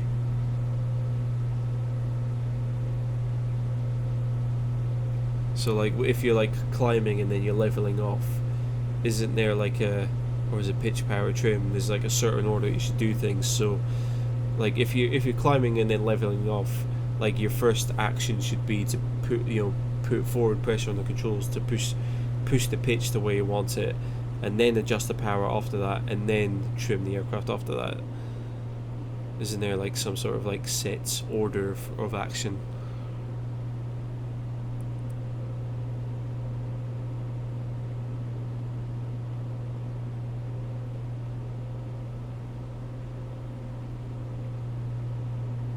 Let's see, Storm, we're due some scorching weather down here next week.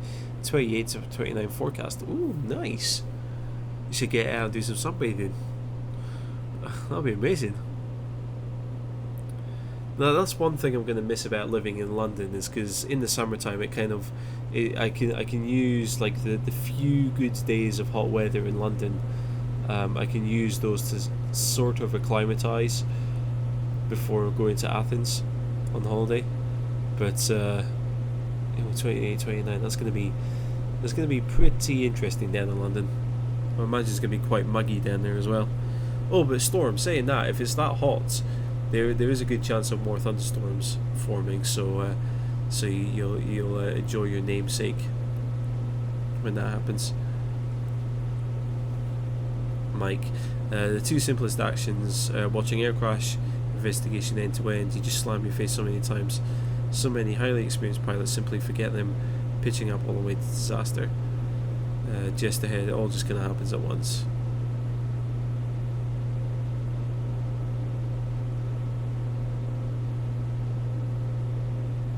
Chester, power to full, flaps to 20, nose level to build airspeed, nose up to get positive rate, gradually just flaps. Okay.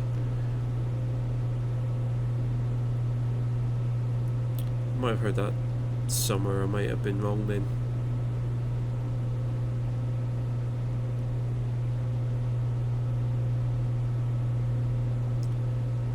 Storm, yay. Yeah, Storm loves her storms. Just ahead. First three of that is all at once, then one after the other. Okay. Yeah. I think though, like when things really do hit the fan, like you just panic and like you completely forget. I could imagine that people just panic and maybe freeze up. You see, give me good crash for me, choosing right wind's come. Wish me luck. Roger Dodger. Emergency vehicles on standby.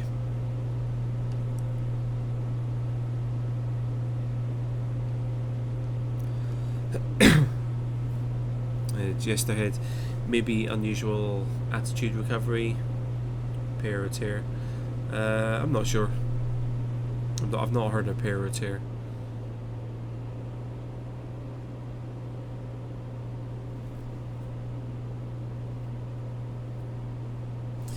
Let's see, Mike, there's a story when the Airbus systems killed lots of people, when one pilot was pitching up, stalling the aircraft, and another was pushing the nose down, but because those are side sticks, they simply cancel each other. Yeah, that was the Air France that flew, or was meant to fly, from Brazil to France. That was the Air France A330, was it? Yeah, it took off from Brazil and crashed into the Atlantic Ocean.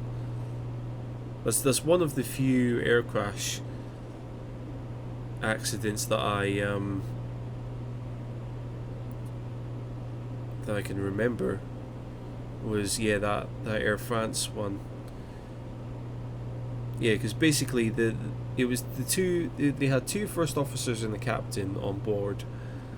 One captain and one first officer took off. They got up into the cruise, and then the captain went to get his head down for a few hours. So the two first officers were flying.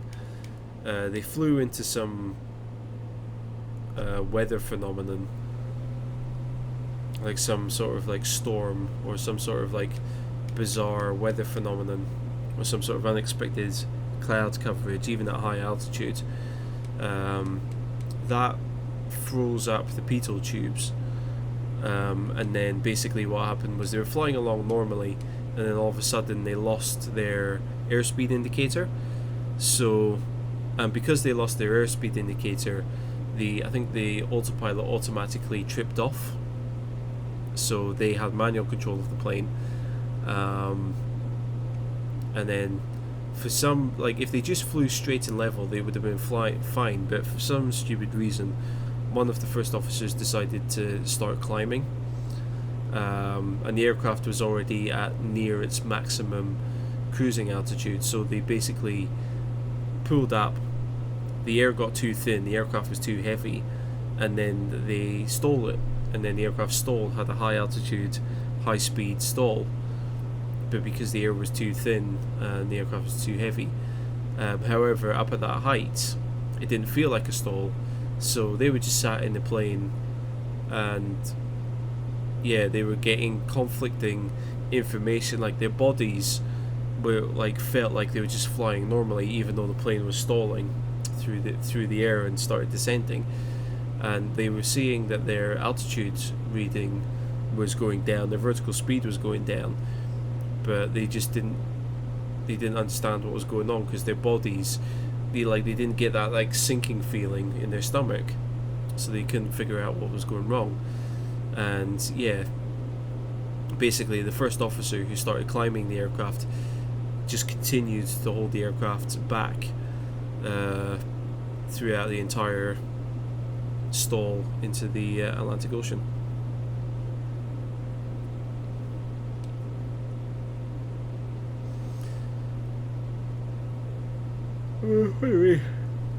Sorry, that was a long-winded comment there. Sean S. How do you feel an A2A handles opposed to the real thing? I have an intro flight coming up in a few weeks and never felt the controls of a real aircraft. I don't know. I've not flown a Cessna in real life before, so I don't know how the A2A compares. I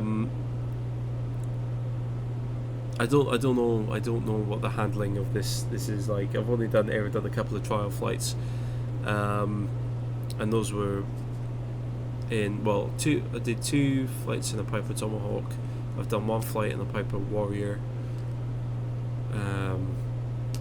So yeah, I don't know how a real Cessna handles. Pardon me. Just ahead. Sorry, that's for spin recovery. It could be power idle, elevator to brake stall, ailerons neutral, rather okay.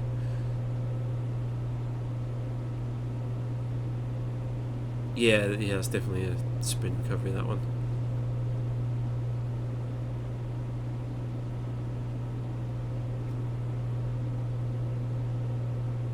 See, just ahead, once you fly the real thing, simming might get ruined for you.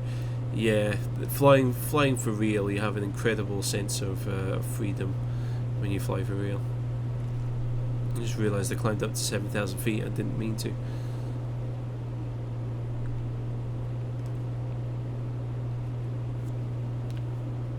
Just ahead, but yeah, what I noticed about the A2A Cessna is it feels pretty good when you're manoeuvring for landing or takeoffs, at least. Yeah, I mean, the only thing I can compare the A2A Cessna to is the default Cessna in FSX, and the A2A Cessna feels a lot more floaty than the default Cessna 172. That's the only comparison that I can say, is that yeah, the A2A feels very floaty compared to the default aircraft. Compared to the real aircraft, I have no idea, but compared to the default one, I'm not sure.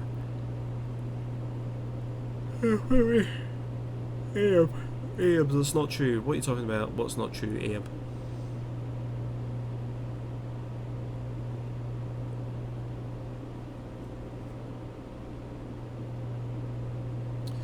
Let's see.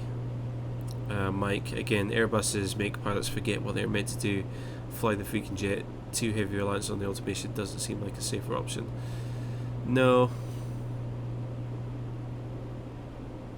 Just thinking about Airbus accidents, there's another one that I remember, which is meant to be just like I think it was like just a maintenance flight or something, or just a checkout flight. And yeah, I remember it was like a similar situation where the pilots stalled the aircraft and couldn't recover it because Airbuses, as you may know, have what's called like alpha protection or alpha floor protection, which basically prevents you from deliberately stalling the aircraft. And they were doing this maintenance flight, and they came to the part where they were going to test the alpha floor system to make sure that, so what the pilots would do is the pilots would deliberately try to stall the aircraft, and the aircraft's automatic systems should prevent it from happening by basically just ramping the throttles up to full and just leveling out the plane. But it didn't do that. They ended up deliberately stalling the aircraft. They couldn't recover the stall and then crashed. And what had happened was someone had washed the aircraft with like a pressure washer type of thing. And what had happened is some water had worked its way into one of the instruments. If you have a look at the side of an Airbus, you have something called like a vane, which is like a wind vane, but it's kind of like a triangular flat piece of metal that can like pokes out from the side of an Airbus, and that kind of vane will like move, and that's kind of partly gives pilots their like angle of attack information, because the aircraft could be pitched up but the vane will still be pointing directly into the wind, so by having that kind of movement it can kind of figure out what the angle of attack is. And basically what happened is someone had been washing the plane with a pressure washer. Some water had got into like the hinge of that vane, and then as they were flying the checkout flights, the water had frozen, which then stopped the vane from moving. So basically, as the aircraft pitched into stall, the vane still was reading an angle of attack of 0 instead of like plus 10, plus 15 degrees or whatever it would be. And so the aircraft thought that it was in straight and level flight when in fact it was stalling, so the automatic systems didn't kick back in.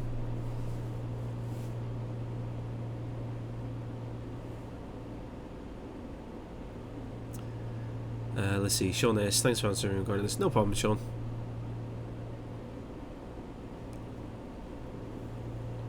I don't like it. Abe, once you fly the real thing, something might get ruined for you. That. Oh, okay. Not necessarily. You can still use flight simulation as a good training tool. From a realism standpoint, definitely not. But you can certainly still use. You can certainly and absolutely use flight simulation as a training tool to learn, real world stuff. Like you can learn what these instruments are and what they do, and then when you go into a real aircraft, you know how to interpret them. So that's a benefit.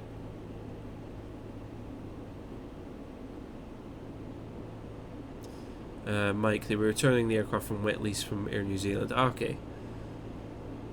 Yeah, that was it. And I think they were just doing like some sort of like checkout flight or maintenance flight just to make sure that Air New Zealand hadn't broke it, or they were basically returning the aircraft in working, full working order.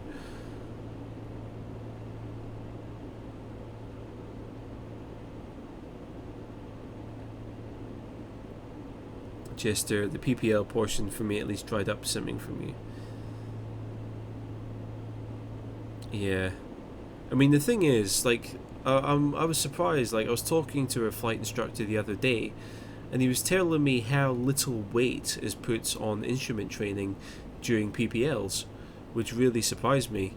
Because I was asking him about why a flight school would cancel a lot of their flights in poor weather, where it's like the weather's still flyable, but but it's still, but they would end up cancelling a lot of their flights. And he said that mainly it's because of the limitations of holding a PPL and not having an IMC rating.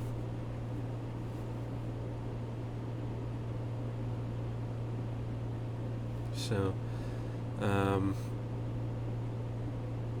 it's surprising how little weight seems to be put on learning to navigate and stuff.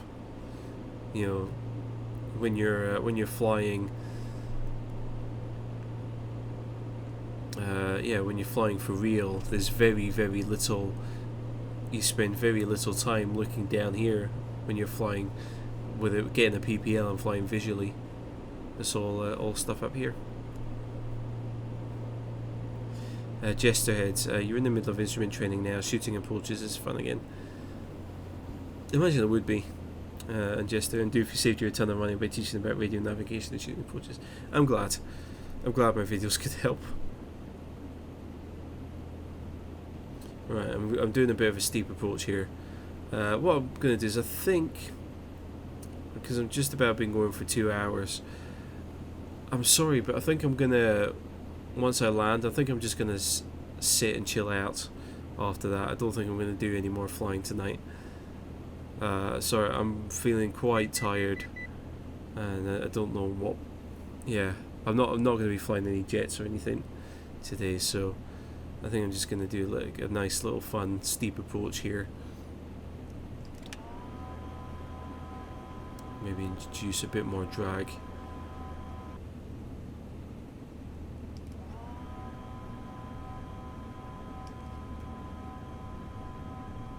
Yeah, nice history of air crash of Airbus planes.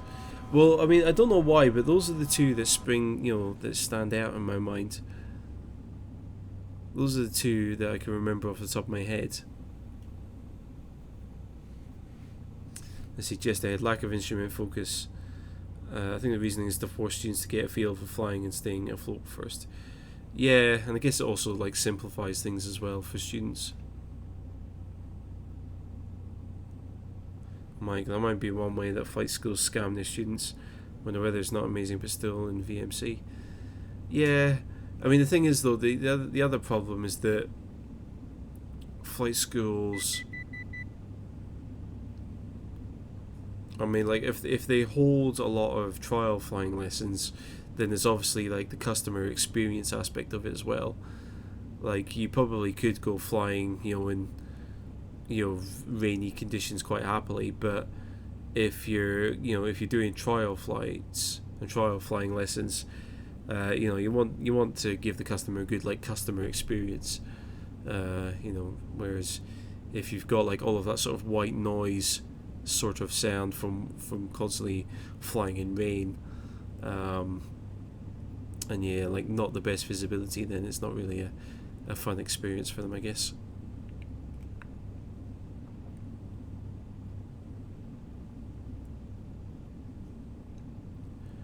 I'm still going to try and put this down with this steep approach here.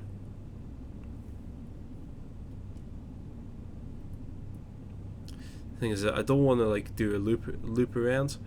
Maybe just want to do like a big S bend here. Like I don't want to turn away from the runway. I want to try and get it down without turning away from the runway.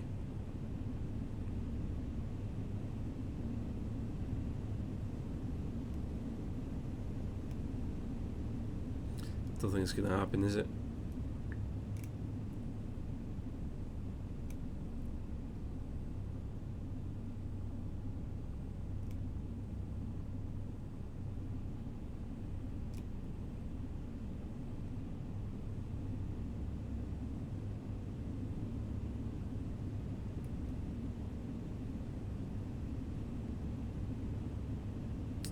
Well, actually, I could go and land on the secondary runway, couldn't I? That'll bring me nicely back in towards the parking in this.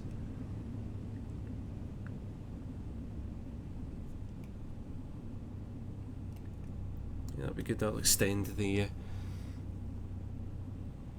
flight path a little bit longer.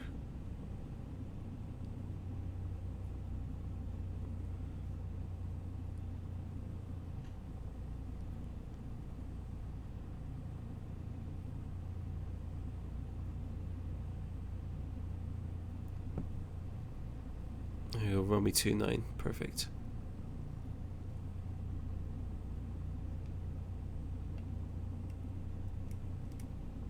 Oops. Try to sort out the view there.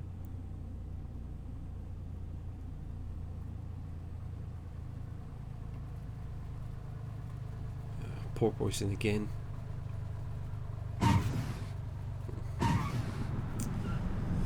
Okay.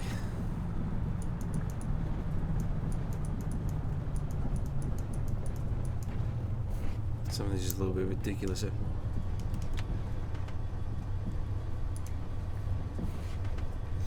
Anywho, that's perfect because that brings me straight back into to parking here.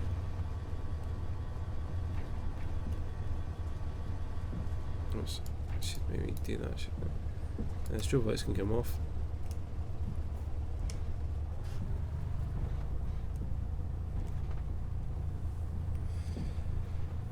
Let's have a look here. Jester, your PPL check ride examiner actually taught you a good forward slip for losing altitude fast. Oh yeah, I could have slipped it, couldn't I? That would have been better, wouldn't it?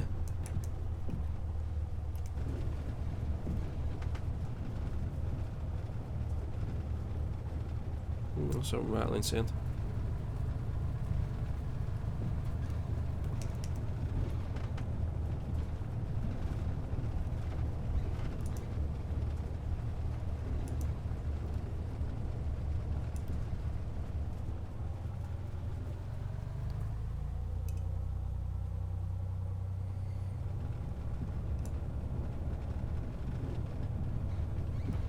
Okay, whoops, spun that around too quick, but never mind. Right, so parking brake can go on.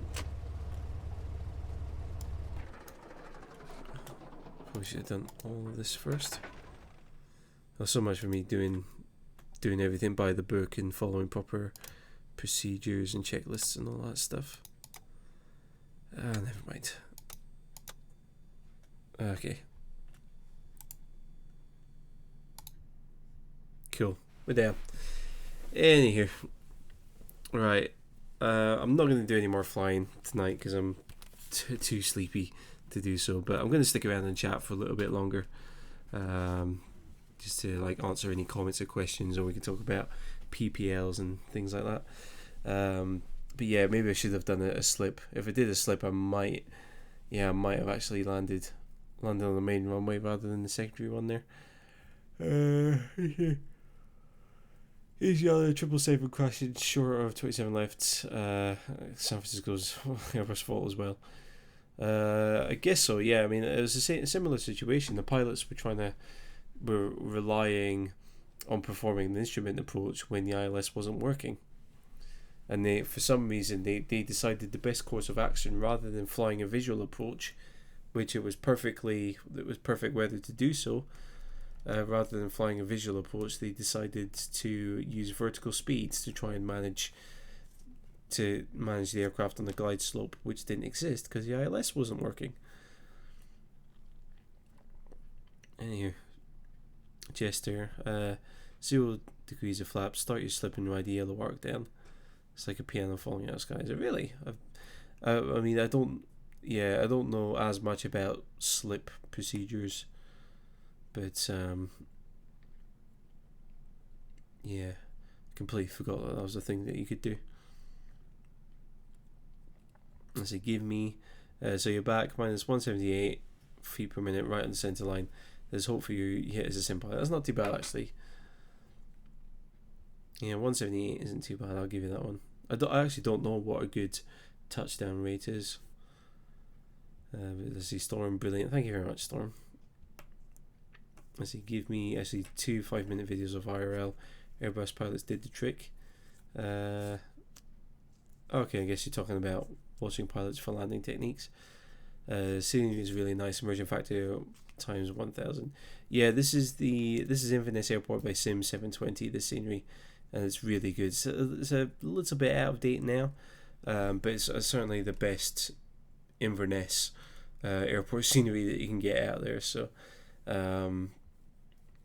yeah, it's a little bit out of date in the sense that there's a few more buildings up here at the North Apron, but no, it's still fantastic scenery there. Storm is going to head off. Oh no, don't leave me, Storm. Don't worry, Storm. 990 for sleep well. Thanks for your great stream, night, friend. Thank you, Storm. We'll see you again soon. Thank you very much for coming along. Oh shoot, Snee sent me a message on my phone. I've just seen it. Whoops. Sorry, Snee, if you're still watching. Actually, can you guys even see me? There we go. I'll do that. Not that you guys probably want to see me, but there you go. Let's see, give me, those Asiana pilots really didn't know what they were doing, no hand flying skills whatsoever. Yeah, it's just, it was atrocious. I mean, I don't know how they didn't recognise the aircraft was getting towards a stall as well. I mean, it's a 777, it's got enough power to power it out of a stall. I don't know how they didn't see that coming.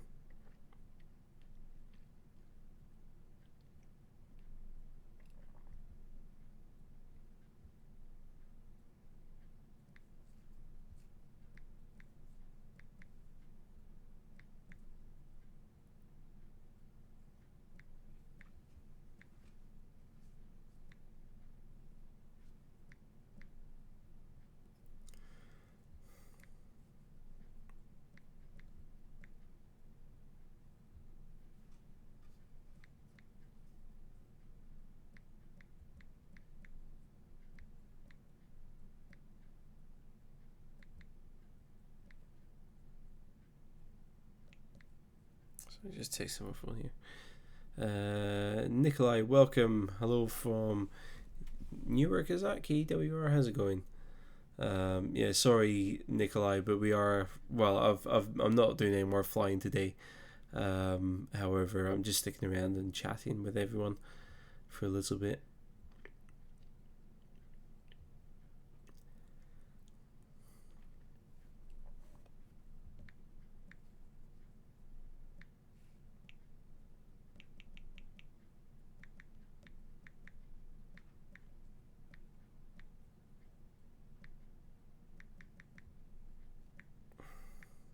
Yeah, so if anyone's got any comments or questions for me, about me, any comments about flight simulation or aviation, please do ask away, and we can all have a nice little chat.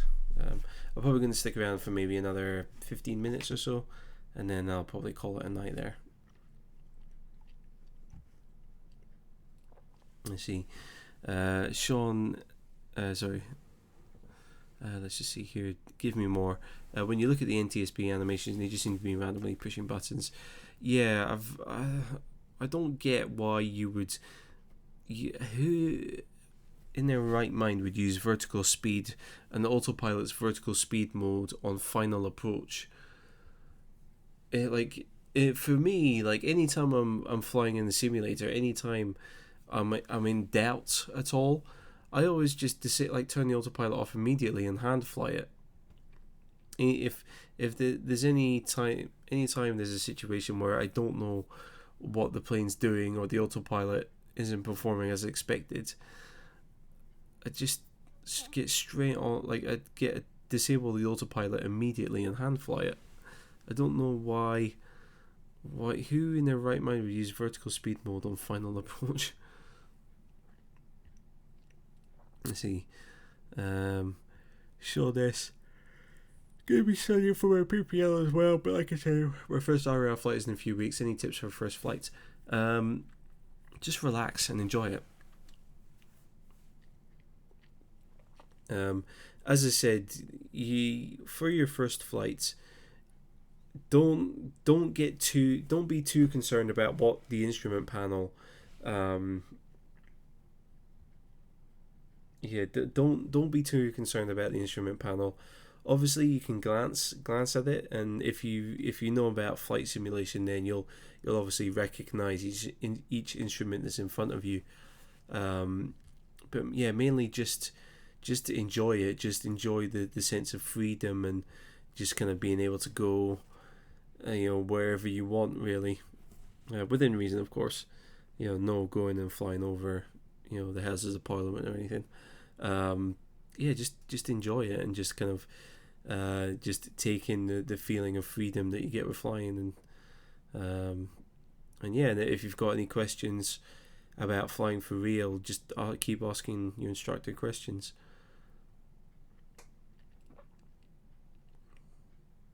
And also, if you were interested, ask your instructor if you can do a walk around check with them as well.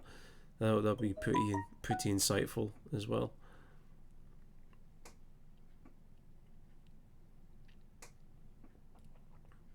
Let's see, give me more reliance on automation they didn't really know about. Yeah, that's true.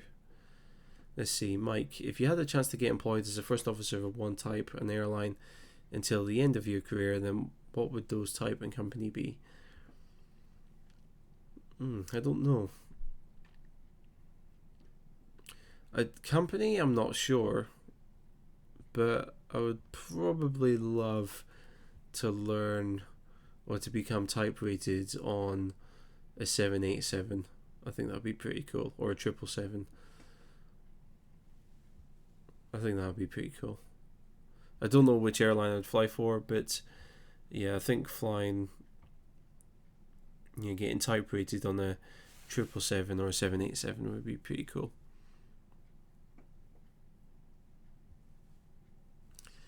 Billy. Oh, sorry. I'm missing Corey. Sorry, I need to catch up on comments here. Nikolai, did you ever do red-eye flights? What do you mean by red-eye flights? I've never done a live stream where I've done a red-eye flight. Not to my knowledge, anyway. Billy, please do a video landing at Look Left. Billy S, do you still have plans to do like a dangerous approaches series? Or like an interesting and difficult approaches series?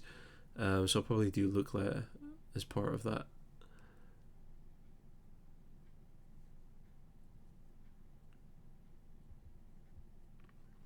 As he gave me, I don't actually know how they dare to sit down in the cockpit with such poor knowledge.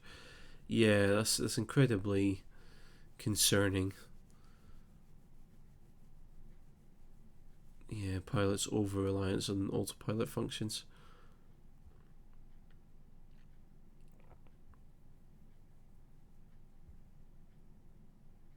It's a miracle that not more. That there's only one person who died in that accident, wasn't it? And it wasn't even because of the accident. It was because I think it was like a young girl or a young lady got run over by a fire truck that was responding to the accident. I don't think anyone. So I don't think certainly not. I'm not sure if anyone died in the plane crash. I'm certain that there would have been some significant injuries, but I don't think anyone died. I think the only person who died, as I said, was a lady who got run over by a fire truck as it was trying to respond. So, yeah, it's a miracle that there wasn't more fatalities in that crash. Anyway,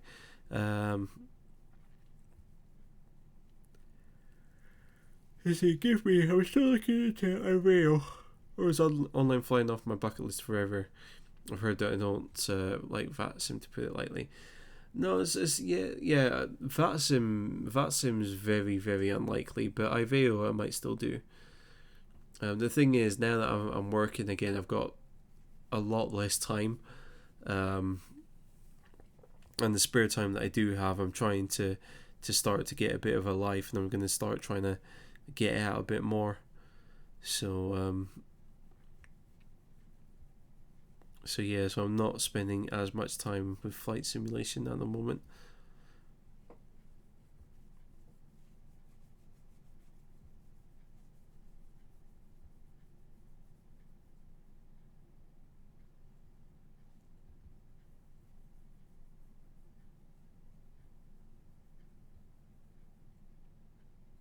Let's see, give me no, 3 people died, all because they weren't buckled in. The girl run over was already okay. They weren't buckled in. The plane is landing and they weren't buckled. I don't want to say they deserved it, but it's the level of stupidity is almost like matches the pilots. Why would you not be strapped in for a landing? Silly. Anyway. Sean S, I've been a decent amount of turbulence in the jet, but nothing too crazy. Hopefully good air sickness. Wise during my lessons. Either way, totally worth it. Yeah, Sean, the analogy that I like to give for flying in small aircraft is it's like sailing. If you imagine like boats on the sea, if you're out in like the open ocean in something like a small inflatable dinghy, like the dinghy's going to be like thrown about by the waves a lot, and that's what it's like being in the small aircraft in the sky. Any wind that is blowing in the sky kind of affects a smaller plane a lot. Now if you think about a cruise liner going through the open ocean, because it's a lot bigger and it's a lot heavier, it can kind of absorb a lot of the waves and the motion of the sea or of the ocean. So like if you imagine being in a small dinghy, being in the sea, it's going to be like rocking and quite a lot. But a big kind of like cruise liner, it does rock a little bit, and you will feel a few bumps, and it does roll a little bit, but not to the extent that a small dinghy would, because of its size and its weight. It kind of it dampens out that movement, and it can kind of withstand a lot of that that kind of movement and that water turbulence, I guess you could call it. And it's the same with aircraft. A big jet can kind of dampen out that kind of those vibrations of turbulence a little bit, whereas A small plane can't do that. So that maybe that analogy will help you kind of get a feel for what it's like. Have a look here. Yeah, it's gonna head off. No worries, yeah. Thank you very much for coming. When's the next live stream? It's not going to be this weekend. I'm working this weekend, so probably next Wednesday. I'll have to see how my working pattern shakes out. I'll give you a refer enough in reference to Iveo. Yeah, Iveo isn't off the cards, but VATSIM most likely is. Mike, World Traffic 3 is a pain in lots of places, but when properly configured, it might be fun. What's that new one that's meant to be using like live traffic? What's that new weather one that's... I don't know.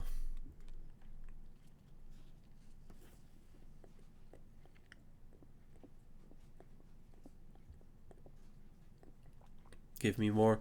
Yes, they were sleeping and blanketed, and seemingly the FA didn't wake them up or something. At least that's my knowledge. Correct me if I'm wrong, but yeah, sad topic. I'll see you for the day. You have to check that everyone's buckled in.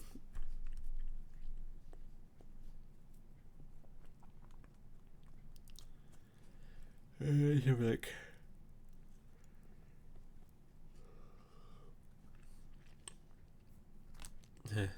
Yeah, wait until your instructor starts teaching you about unusual attitude recovery.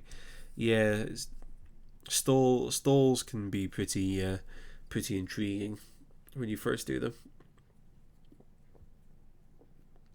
Yeah, the first time I did a stall in a light aircraft, that freaked me out. That really freaked me out.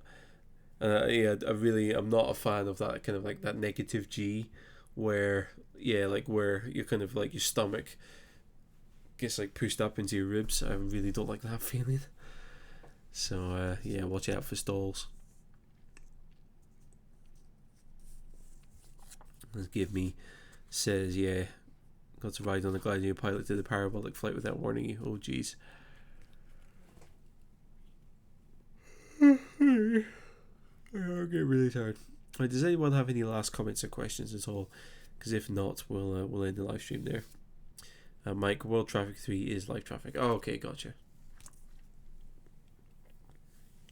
Yeah, I don't have any traffic add-ons actually, come to think of it, so I'm not 100% sure how they work.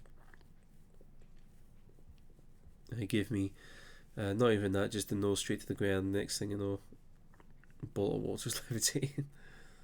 That's pretty cool. I would like to try like a parabolic flight, like a little 0G moment.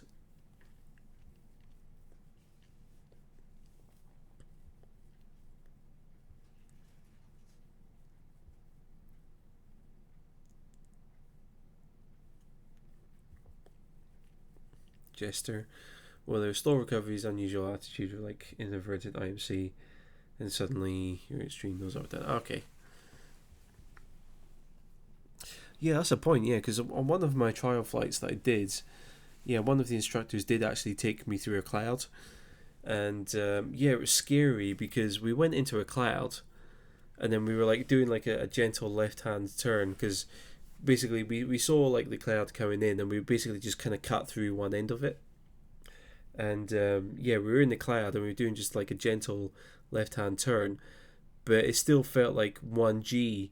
It felt like you were flying straight and level even though we were turning, and like the only indication that we were turning, well, technically there's two indications, but was the attitude indicator showing that we had like a gentle 10 degrees of bank around to the left, but like your body feels like it's flying straight and level. It's really bizarre and really, really scary. So that's why that's why kind of being able to read your instruments is quite important. Anyway, no worries, Mike is gonna head off. No worries, Mike. Take care. Thank you very much for coming along. I know you've watched pretty much the entire stream, so I appreciate that. Thank you. Jester ahead. Take care, everyone. No worries, Jester. Thank you for your very insightful comments as well. Let's see, Sean S. Thanks, man. You as well with everything. No worries, Sean. Yeah, go and enjoy that first flight and let us. You need to come back and let us know how it went.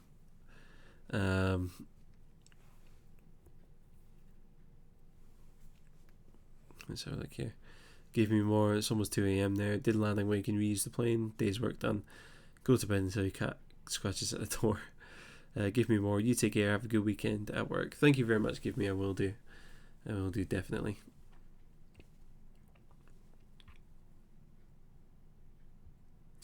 Chest ahead. You have foggles or hoods. You close your eyes, tilt your head to the side, and put your chin on your chest. Then the instructor throws the plane all around and tells you to recover quickly. Oh, okay, I didn't know that. I need to watch out for that if I ever get the opportunity to do PP on myself. Give me more. Good night, everyone. Goodbye from Munich. Goodbye. Good night from Scotland. Take care. Billy Pilgrim is off as well. Night all. Good night, Billy. Just ahead is saying night, everyone as well. Let's have a look here. Scott Big. You're in late. Had the bloody headache and stuff. No worries, Scott. Did lovely freeware. Robin DR prop last night. Flies brilliant for explain. Oh, nice. Is that the one that was it Aerobasque released recently? I'm sure they released a freeware plane recently.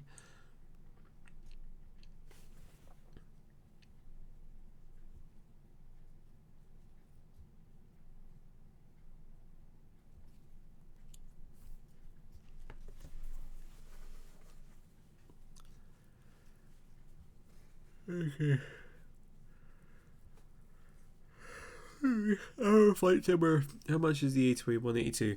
I think it was about $50. If you go into the A2A store and check there, it will say how much it is. But I think it was about $50, which is quite expensive for a GA aircraft, but it's absolutely so worth it.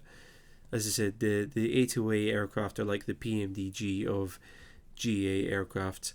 The incredibly high graphical quality.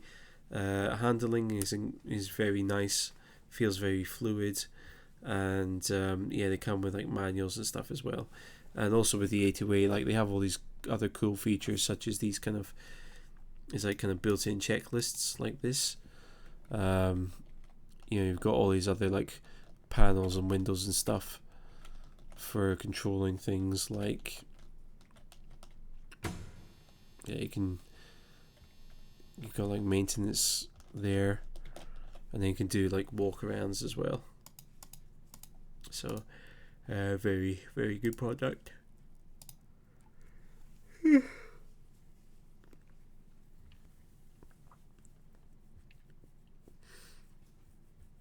Let's see, Scott Biggs, got alert on it yesterday, so I snagged it, not bad. nice. Yeah, because I saw they were releasing a free aircraft recently, so that's good. Anywho, right, I'm sorry, but I'm gonna call it a night because I'm really, really tired, and I really, really want to go to bed. So before I go, thank you, of course, everyone for watching. I also want to give a big shout out to UMP SNE and I'm a Flight Simmer for your very generous donations tonight. For those of you who are interested, please go and check out UMP SNE on Twitch. It's just exactly the same as his name is here. So it's UMP, so that's Uniform November Papa Sierra November Alpha Echo. Just go and check him out on Twitch. He's really funny. He's one of my best mates, and he does some really funny live streams on Twitch. And we actually every time we play games together, he's often streaming when we're both playing together. So go and check him out.